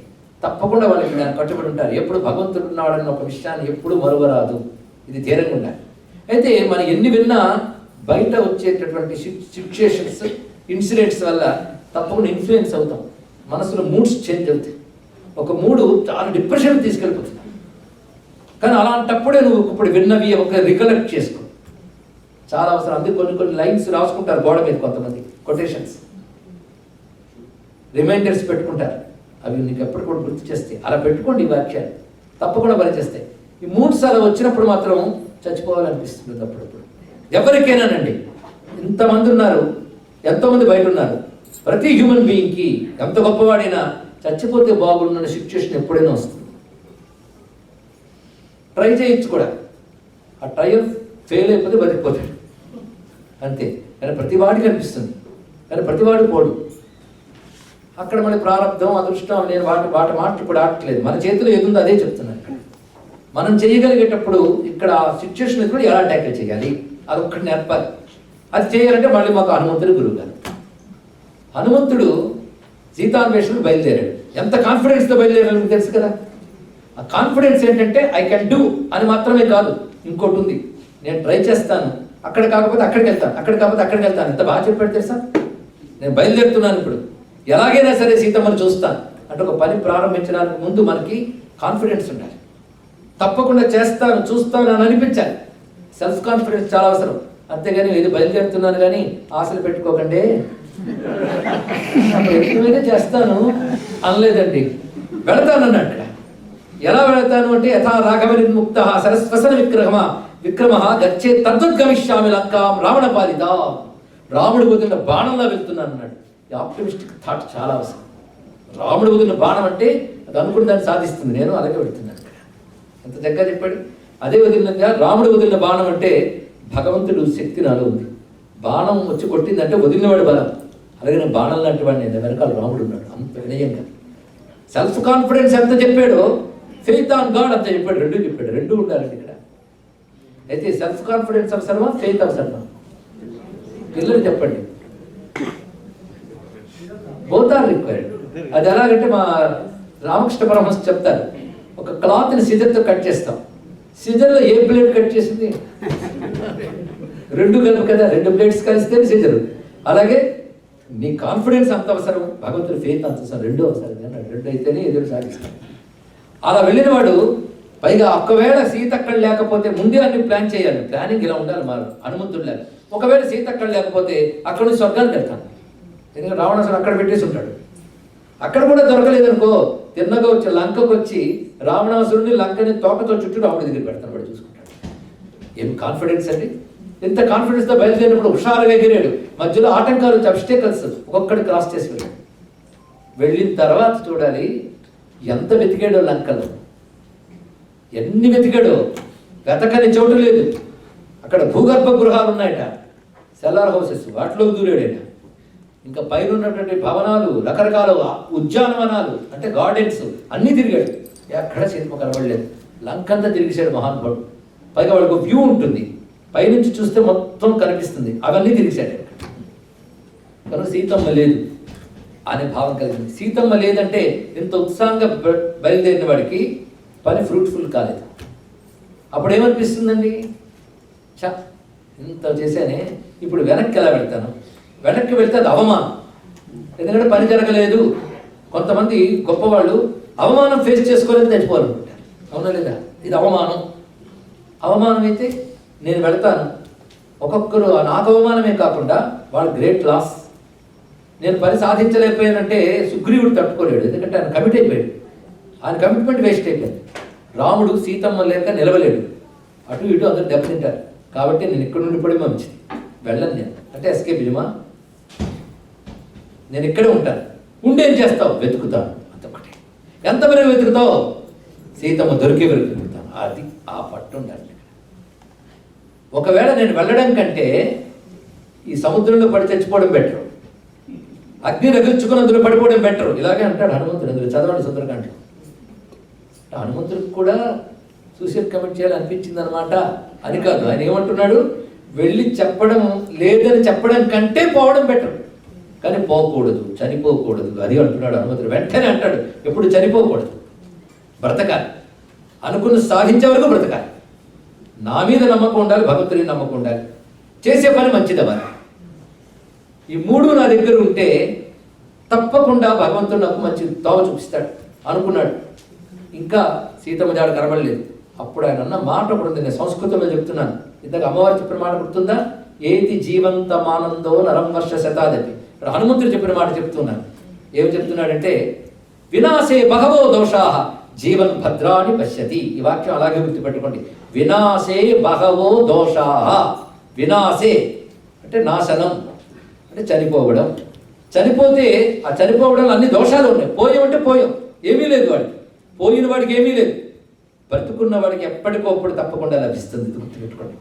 పోయినవాడు లూజెస్ ఎవ్రీథింగ్, మొత్తం వాడికి లాసే. బ్రతుకున్న వాడికి ఎప్పటికైనా జీవన్ భద్రాని పశ్యతి. ఈ మాట మంత్రంలా చెప్పండి మా పిల్లలకి. బ్రతుకుంటే ఎప్పటికైనా భద్రాలు చూడగలం. భద్రం అంటే అర్థం ఏంటి? శుభం, మంగళం, ఆనందం. బ్రతుకుంటే ఎప్పటికైనా భద్రాలు చూడగలం. పోతే అన్ని పోయి ఏముంది ఇక్కడ? కనుకనే వినాశే బహవో దోషాః జీవన్ భద్రాని పశ్యతి. ఇది బాగా గుర్తుపెట్టుకోవాలి అనుకున్నాడు హనుమంతుడు. మరొక మాట అంటాడు, ఇంత తిరిగాడు కనబడలేదు, అయినా ఉత్సాహంగా తిరుగుతాడు. ఏమండి, ఎంతో ప్రయత్నం చేసి జరగకపోతే ఉత్సాహం ఉంటుందా? పోతుంది. తర్వాత వాడు చేసినా హీరో అని చేస్తాం, ఏడుస్తూ ఉత్సాహంగా చేయం. కానీ హనుమంతుడు అంటాడు, ఎప్పుడు ఫ్రస్ట్రేషన్కి వెళ్ళకూడదు, డిప్రెషన్లోకి వెళ్ళకూడదు, ఉత్సాహంగా ఉండాలి మనిషి. అంటే నో ఫ్రస్ట్రేషన్, నో డిప్రెషన్. దీనికి ఒక వర్డ్ ఉందండి సంస్కృతంలో, గొప్ప టర్మ్, అనిర్వేద. నిర్వేదం అంటే నిరాశ, నిర్వేదం అంటే దిగులు, నిర్వేదం అంటే ధైర్యం. ఇన్ని అర్థాలు ఉన్నాయి నిర్వేద శబ్దానికి. అది లేకుండా ఉండడం అనిర్వేదం. అది ఉండాలి, ప్రతి వాడికి ఉండవలసింది అనిర్వేదం. అంటే ఉత్సాహంగా ఉండాలి, దిగులు రానియకూడదు, దుఃఖం రానియకూడదు. అటువంటి వాడే ఏదైనా సాధించగలడు. అదే అనిర్వేద శ్రేయో మూలం, అనిర్వేద పరం సుఖం, అనిర్వేదో హి సతతం సర్వార్థేషు ప్రవర్తక. ఈ శ్లోకం అనిర్వేద అర్థం చేశారు కదా. అనిర్వేద శ్రేయో మూలం. అనిర్వేదం ఉంటే అన్ని సంపదలు నీకు వస్తాయి. అనిర్వేద పరం సుఖం. అనిర్వేదం ఉంటే గొప్ప గొప్ప సుఖాలు నీకు వస్తాయి. ప్రెజర్స్ అన్ని నీవే. అనిర్వేద పరం సుఖం. అనిర్వేదో సతతం సర్వార్థేషు ప్రవర్తక. నువ్వే పని చేసినా అనిర్వేదంతో చేయి. అది నీ మనస్సును అలా తయారు చేసుకో, తప్పకుండా సాధిస్తావు అని హనుమంతుడు మళ్ళీ వెతికాడు. ఆ వెతుకుతూ వెతుకుతూ ఉంటే రాత్రంతా అయిపోయింది, తెల్లవారుతుంది. ఒక కోట బురుజు మీద కూర్చున్నాడు. ఆయనకు అదొక శక్తి ఉంది కదా, ఆ పైన కూర్చొని ఆలోచిస్తున్నాడు. ఇది చింతయమానస్య రామదూతస్య ధీమత. అలా ఆలోచిస్తుంటే అప్పుడు చూశాడు. చూడగానే అక్కడ ఒక అశోకవనం వనం కనబడింది. అప్పుడు అనుకున్నాడు, నేనేం చెప్పాను ఇంతవరకు? There is no hope. మొత్తం సెర్చ్ అయిపోయింది, ఏమీ లేవు అనుకున్నాను. ఏమీ లేవుగా ఉంటుంది చూసావా. అంటే మన దృష్టిలో నో హోప్ అనుకుంటున్నా, ఏమి లేవు అనుకుంటున్నావు. నీకు తెలియదు ఇంకో అవకాశం ఎక్కడ ఉంటుంది. ఆపర్చునిటీ. తొందరపడ. ఇందాక నేను అనుకుంటుంటే వాడి సముద్రంలో పడిపోయి అగ్నిలో పడిపోతే ఏమయ్యేది? అశోకవనమే కనబడేది కాదు. అప్పుడు నేను జాగ్రత్తగా ఉన్నాను కనుకనే ఇప్పుడు అశోకవనం కనబడింది. అంటే వెతకనే ఒక చోటు ఉంది, సెర్చ్ చెయ్యని ఒక చోటు కనబడింది. ఇక్కడ సీతం ఉండొచ్చేమో అంటున్నాడు. అప్పుడు ఆయనకి ఈ థాట్ ఎవడిచ్చాడు అక్కడ చెప్తాడు. అప్పుడు రామ శ్రీమాన్ హృదిస్థ దదో బుద్ధి యోగం తం అన్నాడు. ఆయన హృదయంలో ఉన్న రాముడు ఆయన బుద్ధికి స్ఫురింపు చేశాడు. ఇక్కడ అశోకం ఉందని చెప్పి చూసారా. ఇక్కడ అశోకం ఉందని ఎవరు చెప్పారు? ఇక్కడ ఆ ఐడియా భగవంతుడు. ఐడియా, ఆ స్ఫురణ పేరు భగవంతుడు. సరైన బుద్ధికి సరైన ఆలోచన ఇస్తాడు భగవంతుడు. అందుకే భగవంతుడిని బుద్ధికి సరైన ఆలోచన ఇమ్మని అడగండి, ఇంకేం అడగండి, ఇంకేమీ అని ప్రే చేయక్కర్లే. నా బుద్ధిని ఎప్పుడు నువ్వు అబ్జర్వ్ చేసి నా బుద్ధికి సరైన ఆలోచన ఇవ్వయ్యా అని అడగాలి. దీని పేరే ధియోయోనం ప్రచోదయాత్.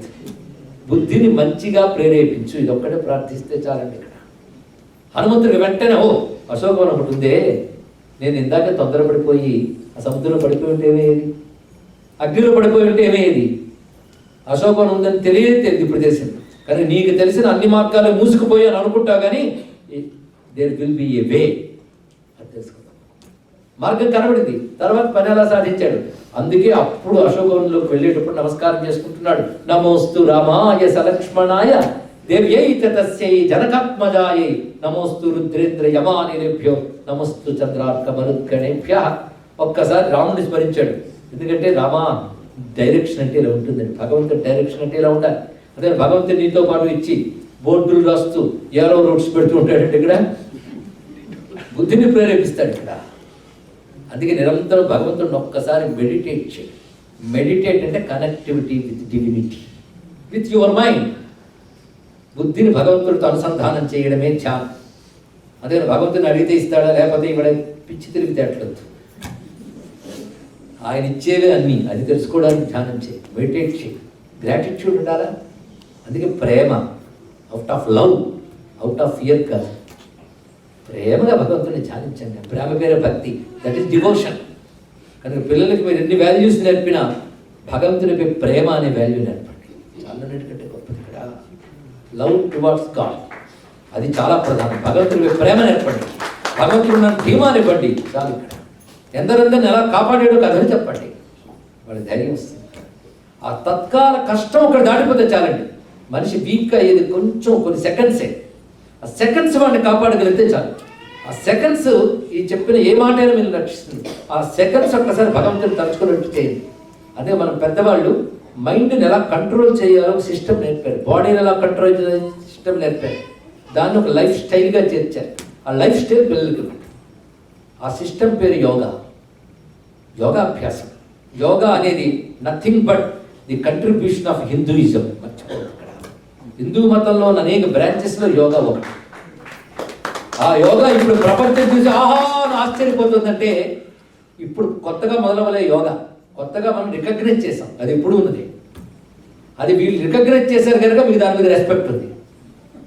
అది మీ అమ్మ నాన్న తాత చెప్పారు అనుకోండి, మమ్మీ అంటే అది ఇక్కడ తెల్లవాడు కూర్చొని యోగా మ్యాట్ అని వేసి కూర్చోగానే మీకు ఉత్సాహం ఉంటుంది. అవునా లేదా? వాడు ఎన్నాళ్ళకి యాక్సెప్ట్ చేశాడు ఇది. వాడు ఇగో చెప్పుకుని ఇంకా కొన్నాళ్ళకి అన్నీ యాక్సెప్ట్ చేస్తాడు. మన మంత్రం గొప్పదని యాక్సెప్ట్ చేస్తాడు, మన పూజలు గొప్పవని యాక్సెప్ట్ చేస్తాడు, మన ఆచారాలు గొప్పవని యాక్సెప్ట్ చేస్తాడు. వాళ్ళ సైన్స్ డెవలప్ అవుతున్న కొద్దీ మన గొప్పవని దిగుతుంది. కానీ అప్పుడు నువ్వు పట్టుకుంటావు తెలుసుకో, జనరేషన్ పెట్టుకుంటే కనుక వాడు ప్రూవ్ చేస్తే నమ్ముతానని కాకుండా నువ్వు నమ్మి బ్రతుకు ఎప్పటికో ప్రూవ్ అవుతాయి తెలుసుకో. ఎందుకంటే ఆఫ్టర్ ప్రూవ్డ్ అప్పుడు నమ్ముతాను అనకుండా ముందు believe, have a faith, then it will be proved, no doubt. అది మనం తెలుసుకోవాలి. ఇప్పుడు ఇలాగే ఒక పూజ గురించి యోగాకి ఎంత ఉందో దానికి ఎంత ఉందో అది చెప్పాలంటే నాకు టైం లేదు. చిన్నపిల్లలు అలవాటు చేయండి. ఎందుకంటే పిల్లలు కొన్ని క్వశ్చన్ చేస్తారు, ఇంతమంది దేవుళ్ళు సో కన్ఫ్యూజ్ అని. అవునండి నిజమే కదా, వీళ్ళకి కన్ఫ్యూజ్ అవుతుంది. ఏ భారతదేశంలో పుట్టొచ్చారు కదా, నిన్న వాటి వరకు వాళ్ళకి థాటే లేదు, ఈ పిల్లలు ఇచ్చారు. అది that is called mind set. Mind సెట్తో సెట్ అయిపోయారు ఇక్కడంతే. వాడు అందుకు మించి ఆలోచించాడు. Confine to that thought.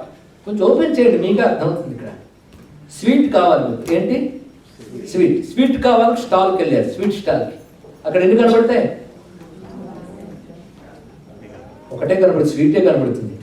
కానీ మీరు ఎన్ని కనబడతాయి నేను అంటే రసగుల్లా, ఒక జాంగిరి. నేను మా భారతదేశ స్వీట్ గురించి మాట్లాడుతున్నాను. కోవా, లడ్డు ఎన్ని కనబడ్డాయండి? ఇంకా చాలా ఉంటాయి, మీకే తెలియాలి. ఇక్కడ అమ్మలు అందరూ ఉన్నారు. ఇన్నిటికి పేరు ఏమిటి? స్వీట్. మీరు వెళ్ళి అడిగారు వాడికి, అడిగితే లడ్డు స్వీట్ ఇవ్వంటే లడ్డు ఇచ్చాడు. దీని పేరు ఏమన్నాడు? లడ్డు. నేను స్వీట్ అడిగితే లడ్డు ఇచ్చేవాడు. అప్పుడు వాడు మైసూర్ పాక్ ఇస్తాడు. నేను మైసూర్ పాక్ అడగలేదు, స్వీట్ అడిగానంటే వాడు ఏం చెప్తాడు చెప్పండి? ఇన్ని ఐటమ్స్ ఉన్నా అందులో కామన్గా ఉన్నది స్వీటే. అది షుగర్ డౌన్ అయితే ఇందులో ఏదో ఒకటి తిన్నా చాలా బతికేస్తాడు. షుగర్ కావాలన్నా స్వీట్ తినాలనిపిస్తే ఇందులో ఏదో చప్పరించడం చాలు. ఇక్కడ అయితే ఏదో ఒక్కటి పెట్టచ్చుగా, ఇన్నెందుకు అని స్టాల్ని అడిగితే ఏం చెప్తాడు? స్వీట్ స్టాల్లో నీకు ఒక్కటి కావాలంటే ఒకటి అన్నావు, కానీ అందరికి ఎన్ని కావాలి? పైగా నీకు ఇంట్రెస్ట్ ఉంటే ఇంకోటి చేయి. ఒక జాంగిరి కొను, ఒక జిలేబీ కొను, ఒక లడ్డు కొను, ఒక రసగుల్లా కొను, ఒక్కొక్కటి తిను, బాగుంది కదా. అలాగే ఈశ్వరుడు ఒక్కడైనా ఇన్ని దేవతల రూపంలో ఉంటాడు. ఎవరిని పట్టుకున్నా దొరికే స్వీట్ ఒకటి, భగవంతుడు ఒకటే. చదువు కావాలంటే సరస్వతి గుర్తు తెచ్చుకో, ఐశ్వర్యం లక్ష్మి గుర్తు తెచ్చుకో అక్కర్లేదు. హిందువుగా పుడితే గుర్తు వస్తుంది. కానీ ఒక్కొక్క దేవత నుంచి ఒక్కొక్క శక్తి ఎక్స్ప్రెస్ అవుతుంది. అంతా కలిపి ఒకటే ఈశ్వరుడు. కానీ హిందూ మతంలో ఒకటే దేవుడిని ఎవడో చెప్పక్కర్లేదు. చిన్నప్పుడే చెప్పేస్తాం, నిరాకార, ఏకో అద్వితీయ, ఇవన్నీ చెప్పేసాం మనం. అనేకం కూడా కాగలడు. భగవంతుడికి నేమ్ అండ్ ఫార్మ్ ఉండదు. ఫార్మ్ ఉండదు నీకు ఎవడు చెప్పాడు? ఈ కెన్ టేక్ ఎనీ ఫార్మ్, ఈ కెన్ అవగలడు. ఆయన ఒక్కడు ఎన్నో కాగలడు, ఒక్కడుగా ఉండగలడు. అన్నీ ఉన్నాయి మన మతంలో, కానీ మనం ఎవరికి చెప్పక్కర్లేదు. ఇందులో ఏ ఒక్కటైనా పట్టుకో. అంటే అమ్మో ఇన్ని స్వీట్స్ అండి, నా భయం వేసింది, నువ్వు షాప్ నుంచి వచ్చేటప్పుడు భయపడి బయటకు వచ్చేయడమా? So many sweets, I'm confuse, so I return back అంటామండి. ఇక్కడ అందులో ఏదో ఒకటి తీసుకుంటావు లేదు ఇక్కడ. అలాగే చూజ్ ఎనీథింగ్. ఒక్కడే దేవుడు ఉన్నా అనుకోండి, కర్మకాలది ఒక్కటే పట్టుకు ఆడవాలి. ఇన్నుంటే యూ కెన్ హ్యావ్ చాయిస్. ఏదో ఒకటి సెలెక్ట్ చేసుకో, నీకు ఇష్టం వచ్చింది అనుకో. ఒకటి అనుకుంటే చాలు, 10 అనుకున్న ప్రమాదం లేదు. రామ రామ రామ రామ రామ రామ రామ నామం వండర్స్ సాధించచ్చండి. నేను ఇవాళ చేసి చూపిస్తున్నాను. ఒక్క నామం చాలు. మరి రామారామ అంటే కృష్ణుడు ఏమనుకుంటాడు? కృష్ణ కృష్ణ అన్నాను, పర్వాలేదు అను, అది ఆయన్నే. శివ శివ, అది ఆయన్నే, ఏ పర్వాలేదు ఎన్న. అందుకే మీ సహస్రనామాల్లో అన్ని పేర్లు ఉంటాయి చూడండి, అన్ని అన్నప్పుడే. అందుకు పిల్లలకి ఎక్కువ నేర్పకండి. వాళ్ళని పిలిచి వాళ్ళకు ఉన్న చదువులతోనే చాలా బాధపడుతూ ఉంటే కోర్సులతో పిలిచి వాడికి ఈ సూక్తం ఆ సూక్తం మాత్రం రుద్దేస్తే కొన్నాళ్ళకి నీ మీద ఎవర్షన్ కూడా రావచ్చు. అలాగే అందరికీ వస్తాయని నేను చెప్పట్లేదు, కొందరు పిల్లలు నేర్చుకుని బాగానే చేస్తున్నాను, అందరి సైకాలజీ ఒకటి కాదు. నేను ఇక్కడ చిన్నపిల్లలు వేద సూక్తాలు చెప్పడం, సంగీతం నేర్చుకోవడం చాలా మందిని చూశాను. ఇక్కడ సిద్ధార్థం కురవాడు ఉండాలి, వాడు పుట్టింది గురించి చూస్తున్నాను ఇక్కడ నేను. వాడు ఇక్కడ చదువుల్లో కూడా గొప్పగా రాణిస్తున్నాడు. ఇలాంటి ఎగ్జాంపుల్స్ కనబడ్డాడు ఈ ఊళ్ళో ఒకటి, ఇలాంటి వాడు చాలా మంది ఉన్నారు. కనుక అమ్మ వీడు కన్ఫ్యూజ్ అయిపోతాడు అనుకోదు, వాడు కన్ఫ్యూజన్ లేదు, వాడు క్లారిటీ. వాడిని ఎవడైనా కన్ఫ్యూజ్ చేస్తే ఈ కెన్ గివ్ ఆన్సర్, ఈ విల్ గివ్ క్లారిటీ. అవునా లేదా నాయనా? మరి ఉన్నదా లేదా కనుక మీరు అలా అనుకోవద్దు. అంటే అందరి ఊరిలో ఒకలా ఉండవని చెప్పండి. అలాగని చెప్పి పిల్లలకి అవన్నీ రుద్దీకండి. ఒక్కసారి ఒక్కటే భగవన్ నామస్మరణ. ఆయన ఉన్నాడని ఒక ధైర్యం. పెద్ద పెద్ద వాడు ఎంత చదివితే అంత స్తోత్రాలు చదవలేండి, పెద్ద పెద్ద అక్కర్లేదు, గంటల కొద్ది పూజ అక్కర్లేదు, మీరు చేయండి. పిల్లలకి దండం పెట్టి వెళ్ళండి, నేర్పండి. భగవంతుడు నా నమ్మకం ఉంటుంది, వాడికి ధైర్యం పట్టమో చేతులు ఇవ్వండి. అది ఇచ్చే శక్తి అంతా ఇంత కదా శక్తి. అది not mere faith, it will generate an energy, అందులో సందేహం లేదు. ఇన్ని ఒక ఎత్తండి. నేను చివరిగా నచ్చినా నచ్చకపోయిన ఒక మాట చెప్పదలుచుకున్నాను. బయట పాజిటివ్ అండ్ నెగిటివ్ ఎనర్జీస్ ఉంటాయి, వాటిలో కాన్షియస్నెస్గా పరమాత్మ ఒక్కడే ఉండవచ్చు కదా, కానీ మంచి చెడు అనేవి సృష్టిలో ఉంటాయి, వాటి ప్రభావం తప్పదు. మనం చేసే మంచి చెడు కాకుండా ఇన్విజిబుల్ వరల్డ్ ఒకటి ఉంటుంది మన చుట్టూ కూడా, కనిపించని ప్రపంచం ఉంటుంది. అది మీకు మైక్రోస్కోపులతో కనబడదు, టెలిస్కోపులతో కనబడదు. ఎందుకంటే టెలిస్కోప్కి మైక్రోస్కోప్కి మెటీరియల్ అందుతుంది, కానీ నెగిటివ్ ఎనర్జీస్ చాలా ఉంటాయి సృష్టిలో. వాటిని మన వాళ్ళు రకరకాల, నేను భయపెట్టడానికి చెప్పట్లేదండి, జాగ్రత్త పడ్డానికి చెప్తున్నాను. ఒక డాక్టర్ని గుండె మీద ఉపన్యాసం ఇవ్వమన్నారు. ఆయన వస్తూ గుండె జాగ్రత్తలు ఎలా తీసుకోవాలి, తీసుకోకపోతే ఎన్నో ప్రమాదాలు చెప్పగలరు, గుండె అయిపోయింది, భయపడిపోయాడు అర్థం. దాని బాధ్యత డాక్టర్ కాదు, వీడు సరిగ్గా రిసీవ్ చేసుకోలేదు. కానీ నేను ఇప్పుడు చెప్పింది భయపెట్టాలని అనుకోవద్దు. మీరు నమ్మినా నమ్మకపోయినా నెగిటివ్ పవర్స్ సృష్టిలో ఉంటాయి, విజిబుల్ కాకుండా ఇన్విజిబుల్. వాటిని పెంచి పోషించే కొన్ని ఉంటాయి. ఎక్కడైనా మలినం పడితే పురుగులు వస్తాయి, అలాగే ప్రవర్తన సరిగ్గా లేకపోతే నెగిటివ్ ఎనర్జీస్ అక్కడ వస్తాయి. అవేమిటంటే మద్యపానం, విచ్చలవిడి భోజనాలు, ఎక్కడ పడితే అక్కడ ఏది పడితే తినడం. ఇది మన సంస్కృతి ఎప్పుడూ ఒప్పుకోదు. శుచిగా వండు, శుద్ధిగా వండు, ఈశ్వరుడికి నివేదన చేయి. అంతేగాని ఉద్యోగం 5 రోజులు చేసాం కనుక క్యాంటీన్లో తింటాం, మిగిలిన 2 రోజులు అలసిపోయిన తప్ప రెస్టారెంట్లో తింటాం. కానీ ఇంట్లో ఇప్పుడు వండేది లేదు, పెట్టేది లేదు, ఇంకేమో చెప్పండి. కానీ ఇంట్లో మన శుద్ధిగా వండి భగవంతుని నివేదించి తిన్నది. బయట ఏది తిన్నా భగవన్ నామస్మరణ తప్పనిసరి తింటే భగవన్ నామస్మరణ, దాంతో పాజిటివ్ ఎనర్జీ అందుకు పంపుతారు. యాజిటీస్ తీసుకుంటూ యాజిటీస్ తాగుతూ ఏమంటే fun food and fun Joy. పిల్లలు అలా పిల్లలు కదండి, చేయండి, ఆనందించనండి, ఆనందించవచ్చు, కానీ పాజిటివ్ వే. ఇలా ఏమి పడితే తినడం, ఎలా పడితే అలా తిరగడం, ఒక శుచి సదాచారం లేకపోతే ఆ నెగిటివ్ ఎనర్జీస్కి ఒక ల్యాండ్ దొరుకుతుంది, అవి అక్కడికి వచ్చుకుంటాయి. దీని మీద ఈ మధ్య నేనే కాదు, జపాన్, చైనా మొదలైన చోట్ల డిఫరెంట్ థెరపీస్ ఉన్నాయి. ఆ థెరపీస్లో వాళ్ళు చెప్తారు ఏంటంటే, వాళ్ళ తాగిన వాడి దగ్గర కొన్ని నెగిటివ్స్ వచ్చి కూర్చుంటాయట. అంటే ఈ శరీరంతో చెడ్డ పనులు చేసి మంచి శరీరం పొందడానికి అవకాశాలు లేక గాలిలో తిరిగే దుష్టశక్తులు ఇలాంటివి చూస్తే అక్కడికి వస్తాయి. ఇవి బుద్ధి మీద ఇంపాక్ట్ చూపిస్తూ ఒక్కొక్కప్పుడు మామూలుగా ఉండేవాడికే ఏదో చెడ్డ పని చేయాలనిపిస్తుంది, ఉన్నవాడికి ఉన్న పడంగా వెళ్ళి 10 మందిని చంపేయాలనిపిస్తుంది, ఇంకోటికి 10 మందిని చెప్పడం కాదు వాడి కూడా చంపేయాలనిపిస్తుంది. ఇంతవరకు వాడు ఎన్ని వాల్యూస్ విన్నా, ఎన్ని చేసినా ఈ నెగిటివ్ పవర్స్ ప్రభావం ఉంటే, మైండ్కి మీద ఇంపాక్ట్ ఉంటే, మీరు లాజిక్ ఎన్ని నేర్పండి, మీరు చిన్నప్పటి నుంచి ఎంత బాగా చెప్పండి, నెగిటివ్ పవర్స్ ఇంపాక్ట్ ఉంటే వాడు తప్పకుండా ఇలాంటి పనులు ఏదైనా చేస్తాడు. కానీ ఇంతవరకు చెప్పింది ఒక పద్ధతి, అవి అలాగే పాటిస్తూ నెగిటివ్ పవర్స్ రాకుండా ఉండేటట్టు గుడ్ హ్యాబిట్స్ నేర్పండి. ఇంకా కావాలంటే ప్రొఫెసర్ కివి అనే ఒక ఆయన 7 good habits of successful people అనే పుస్తకం రాశాడు, చదవండి.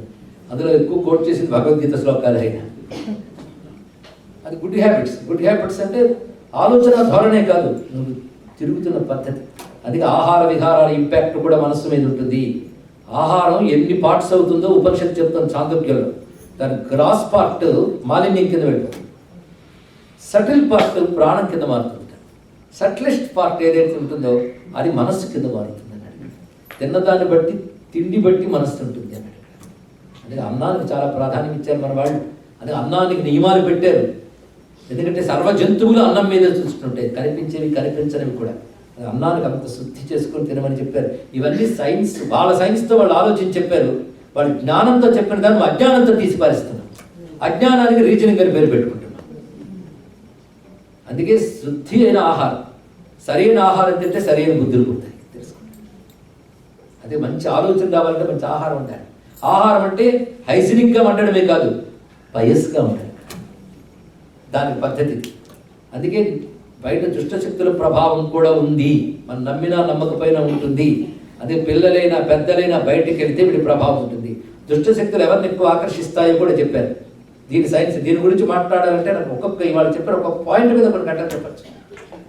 ఇవి ఎవరిని ఎక్కువ ఆకర్షిస్తాయి? చిన్నపిల్లల్ని ఆకర్షిస్తాయి, స్త్రీలను ఆకర్షిస్తాయి.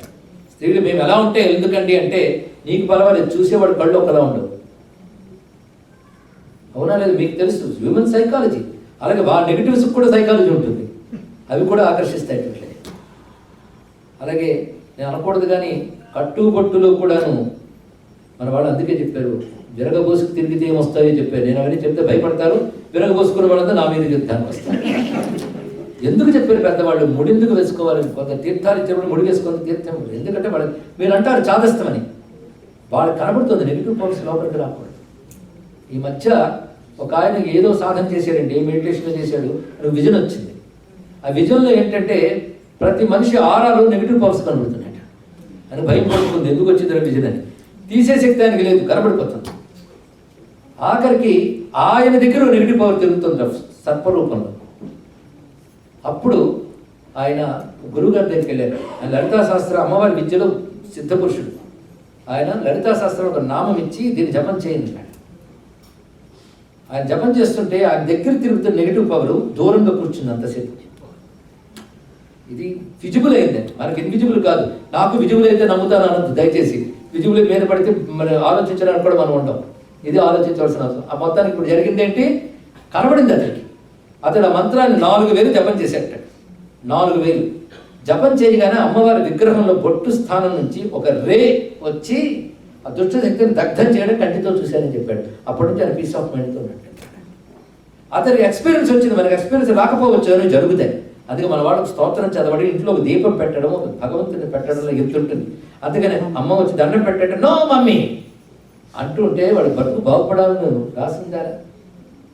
అందుకే చిన్నప్పుడు భోజనం చేసేటప్పుడు వాడు పిల్లవాడిని నేను తినను అన్నా ఎలా తినిపించామో వీటిని కూడా అలవాటు చేయించాలి పిల్లలకి. ఒక భగవంతుడి శక్తి నెగిటివ్స్ నుంచి కాపాడుతుంది. అందుకే ఇందాక చెప్పిన వాల్యూస్ అన్ని నువ్వు జనరేట్ చేసుకోవాలి థాట్ నుంచి. భగవంతుడిని పట్టుకో, ఒక భగవన్నామ స్మరణ. అలాగని వాళ్ళకి కూర్చోబెట్టి మంత్ర పుష్పాలు వృక్షుప్తాలు అలలు ఇవేం పెట్టకండి వాళ్ళకి. కొంత అన్నప్రాసన నాడు ఆవకాయ పెట్టకండి. ఎందుకు? పిల్లలకు అవన్నీ కూడా వాడికి ఎన్ని సంస్కారాలు కావాలి. వాడికి సూక్తాలు, మంత్రాలు, ఘోరాలు, తైత్తిరీయాలు, అరణ్యకాలు వద్దు వాళ్ళకి. వాళ్ళకి నామస్మరణ నేర్పండి, భగవత్ శ్లోకాలు ఇవ్వండి, వాటితో వాళ్ళు కాపాడబడతారు. అందులో సందేహం లేదు. ఆ మంత్రం అంటున్నప్పుడు వచ్చే సౌండ్ వైబ్రేషన్స్ నుంచి ఒక డివైన్ ఎనర్జీ జనరేట్ అవుతుంది. అది వాళ్ళ ఆలోచన గైడ్ చేస్తుంది, నెగిటివ్ పవర్స్ని పోగొట్టగలదు. అందుకే ఇందాక నేను చెప్పిన వాటిలో భగవత్ విశ్వాసం, దైవంతో కనెక్టివిటీ, ఇది చాలా మంచిది.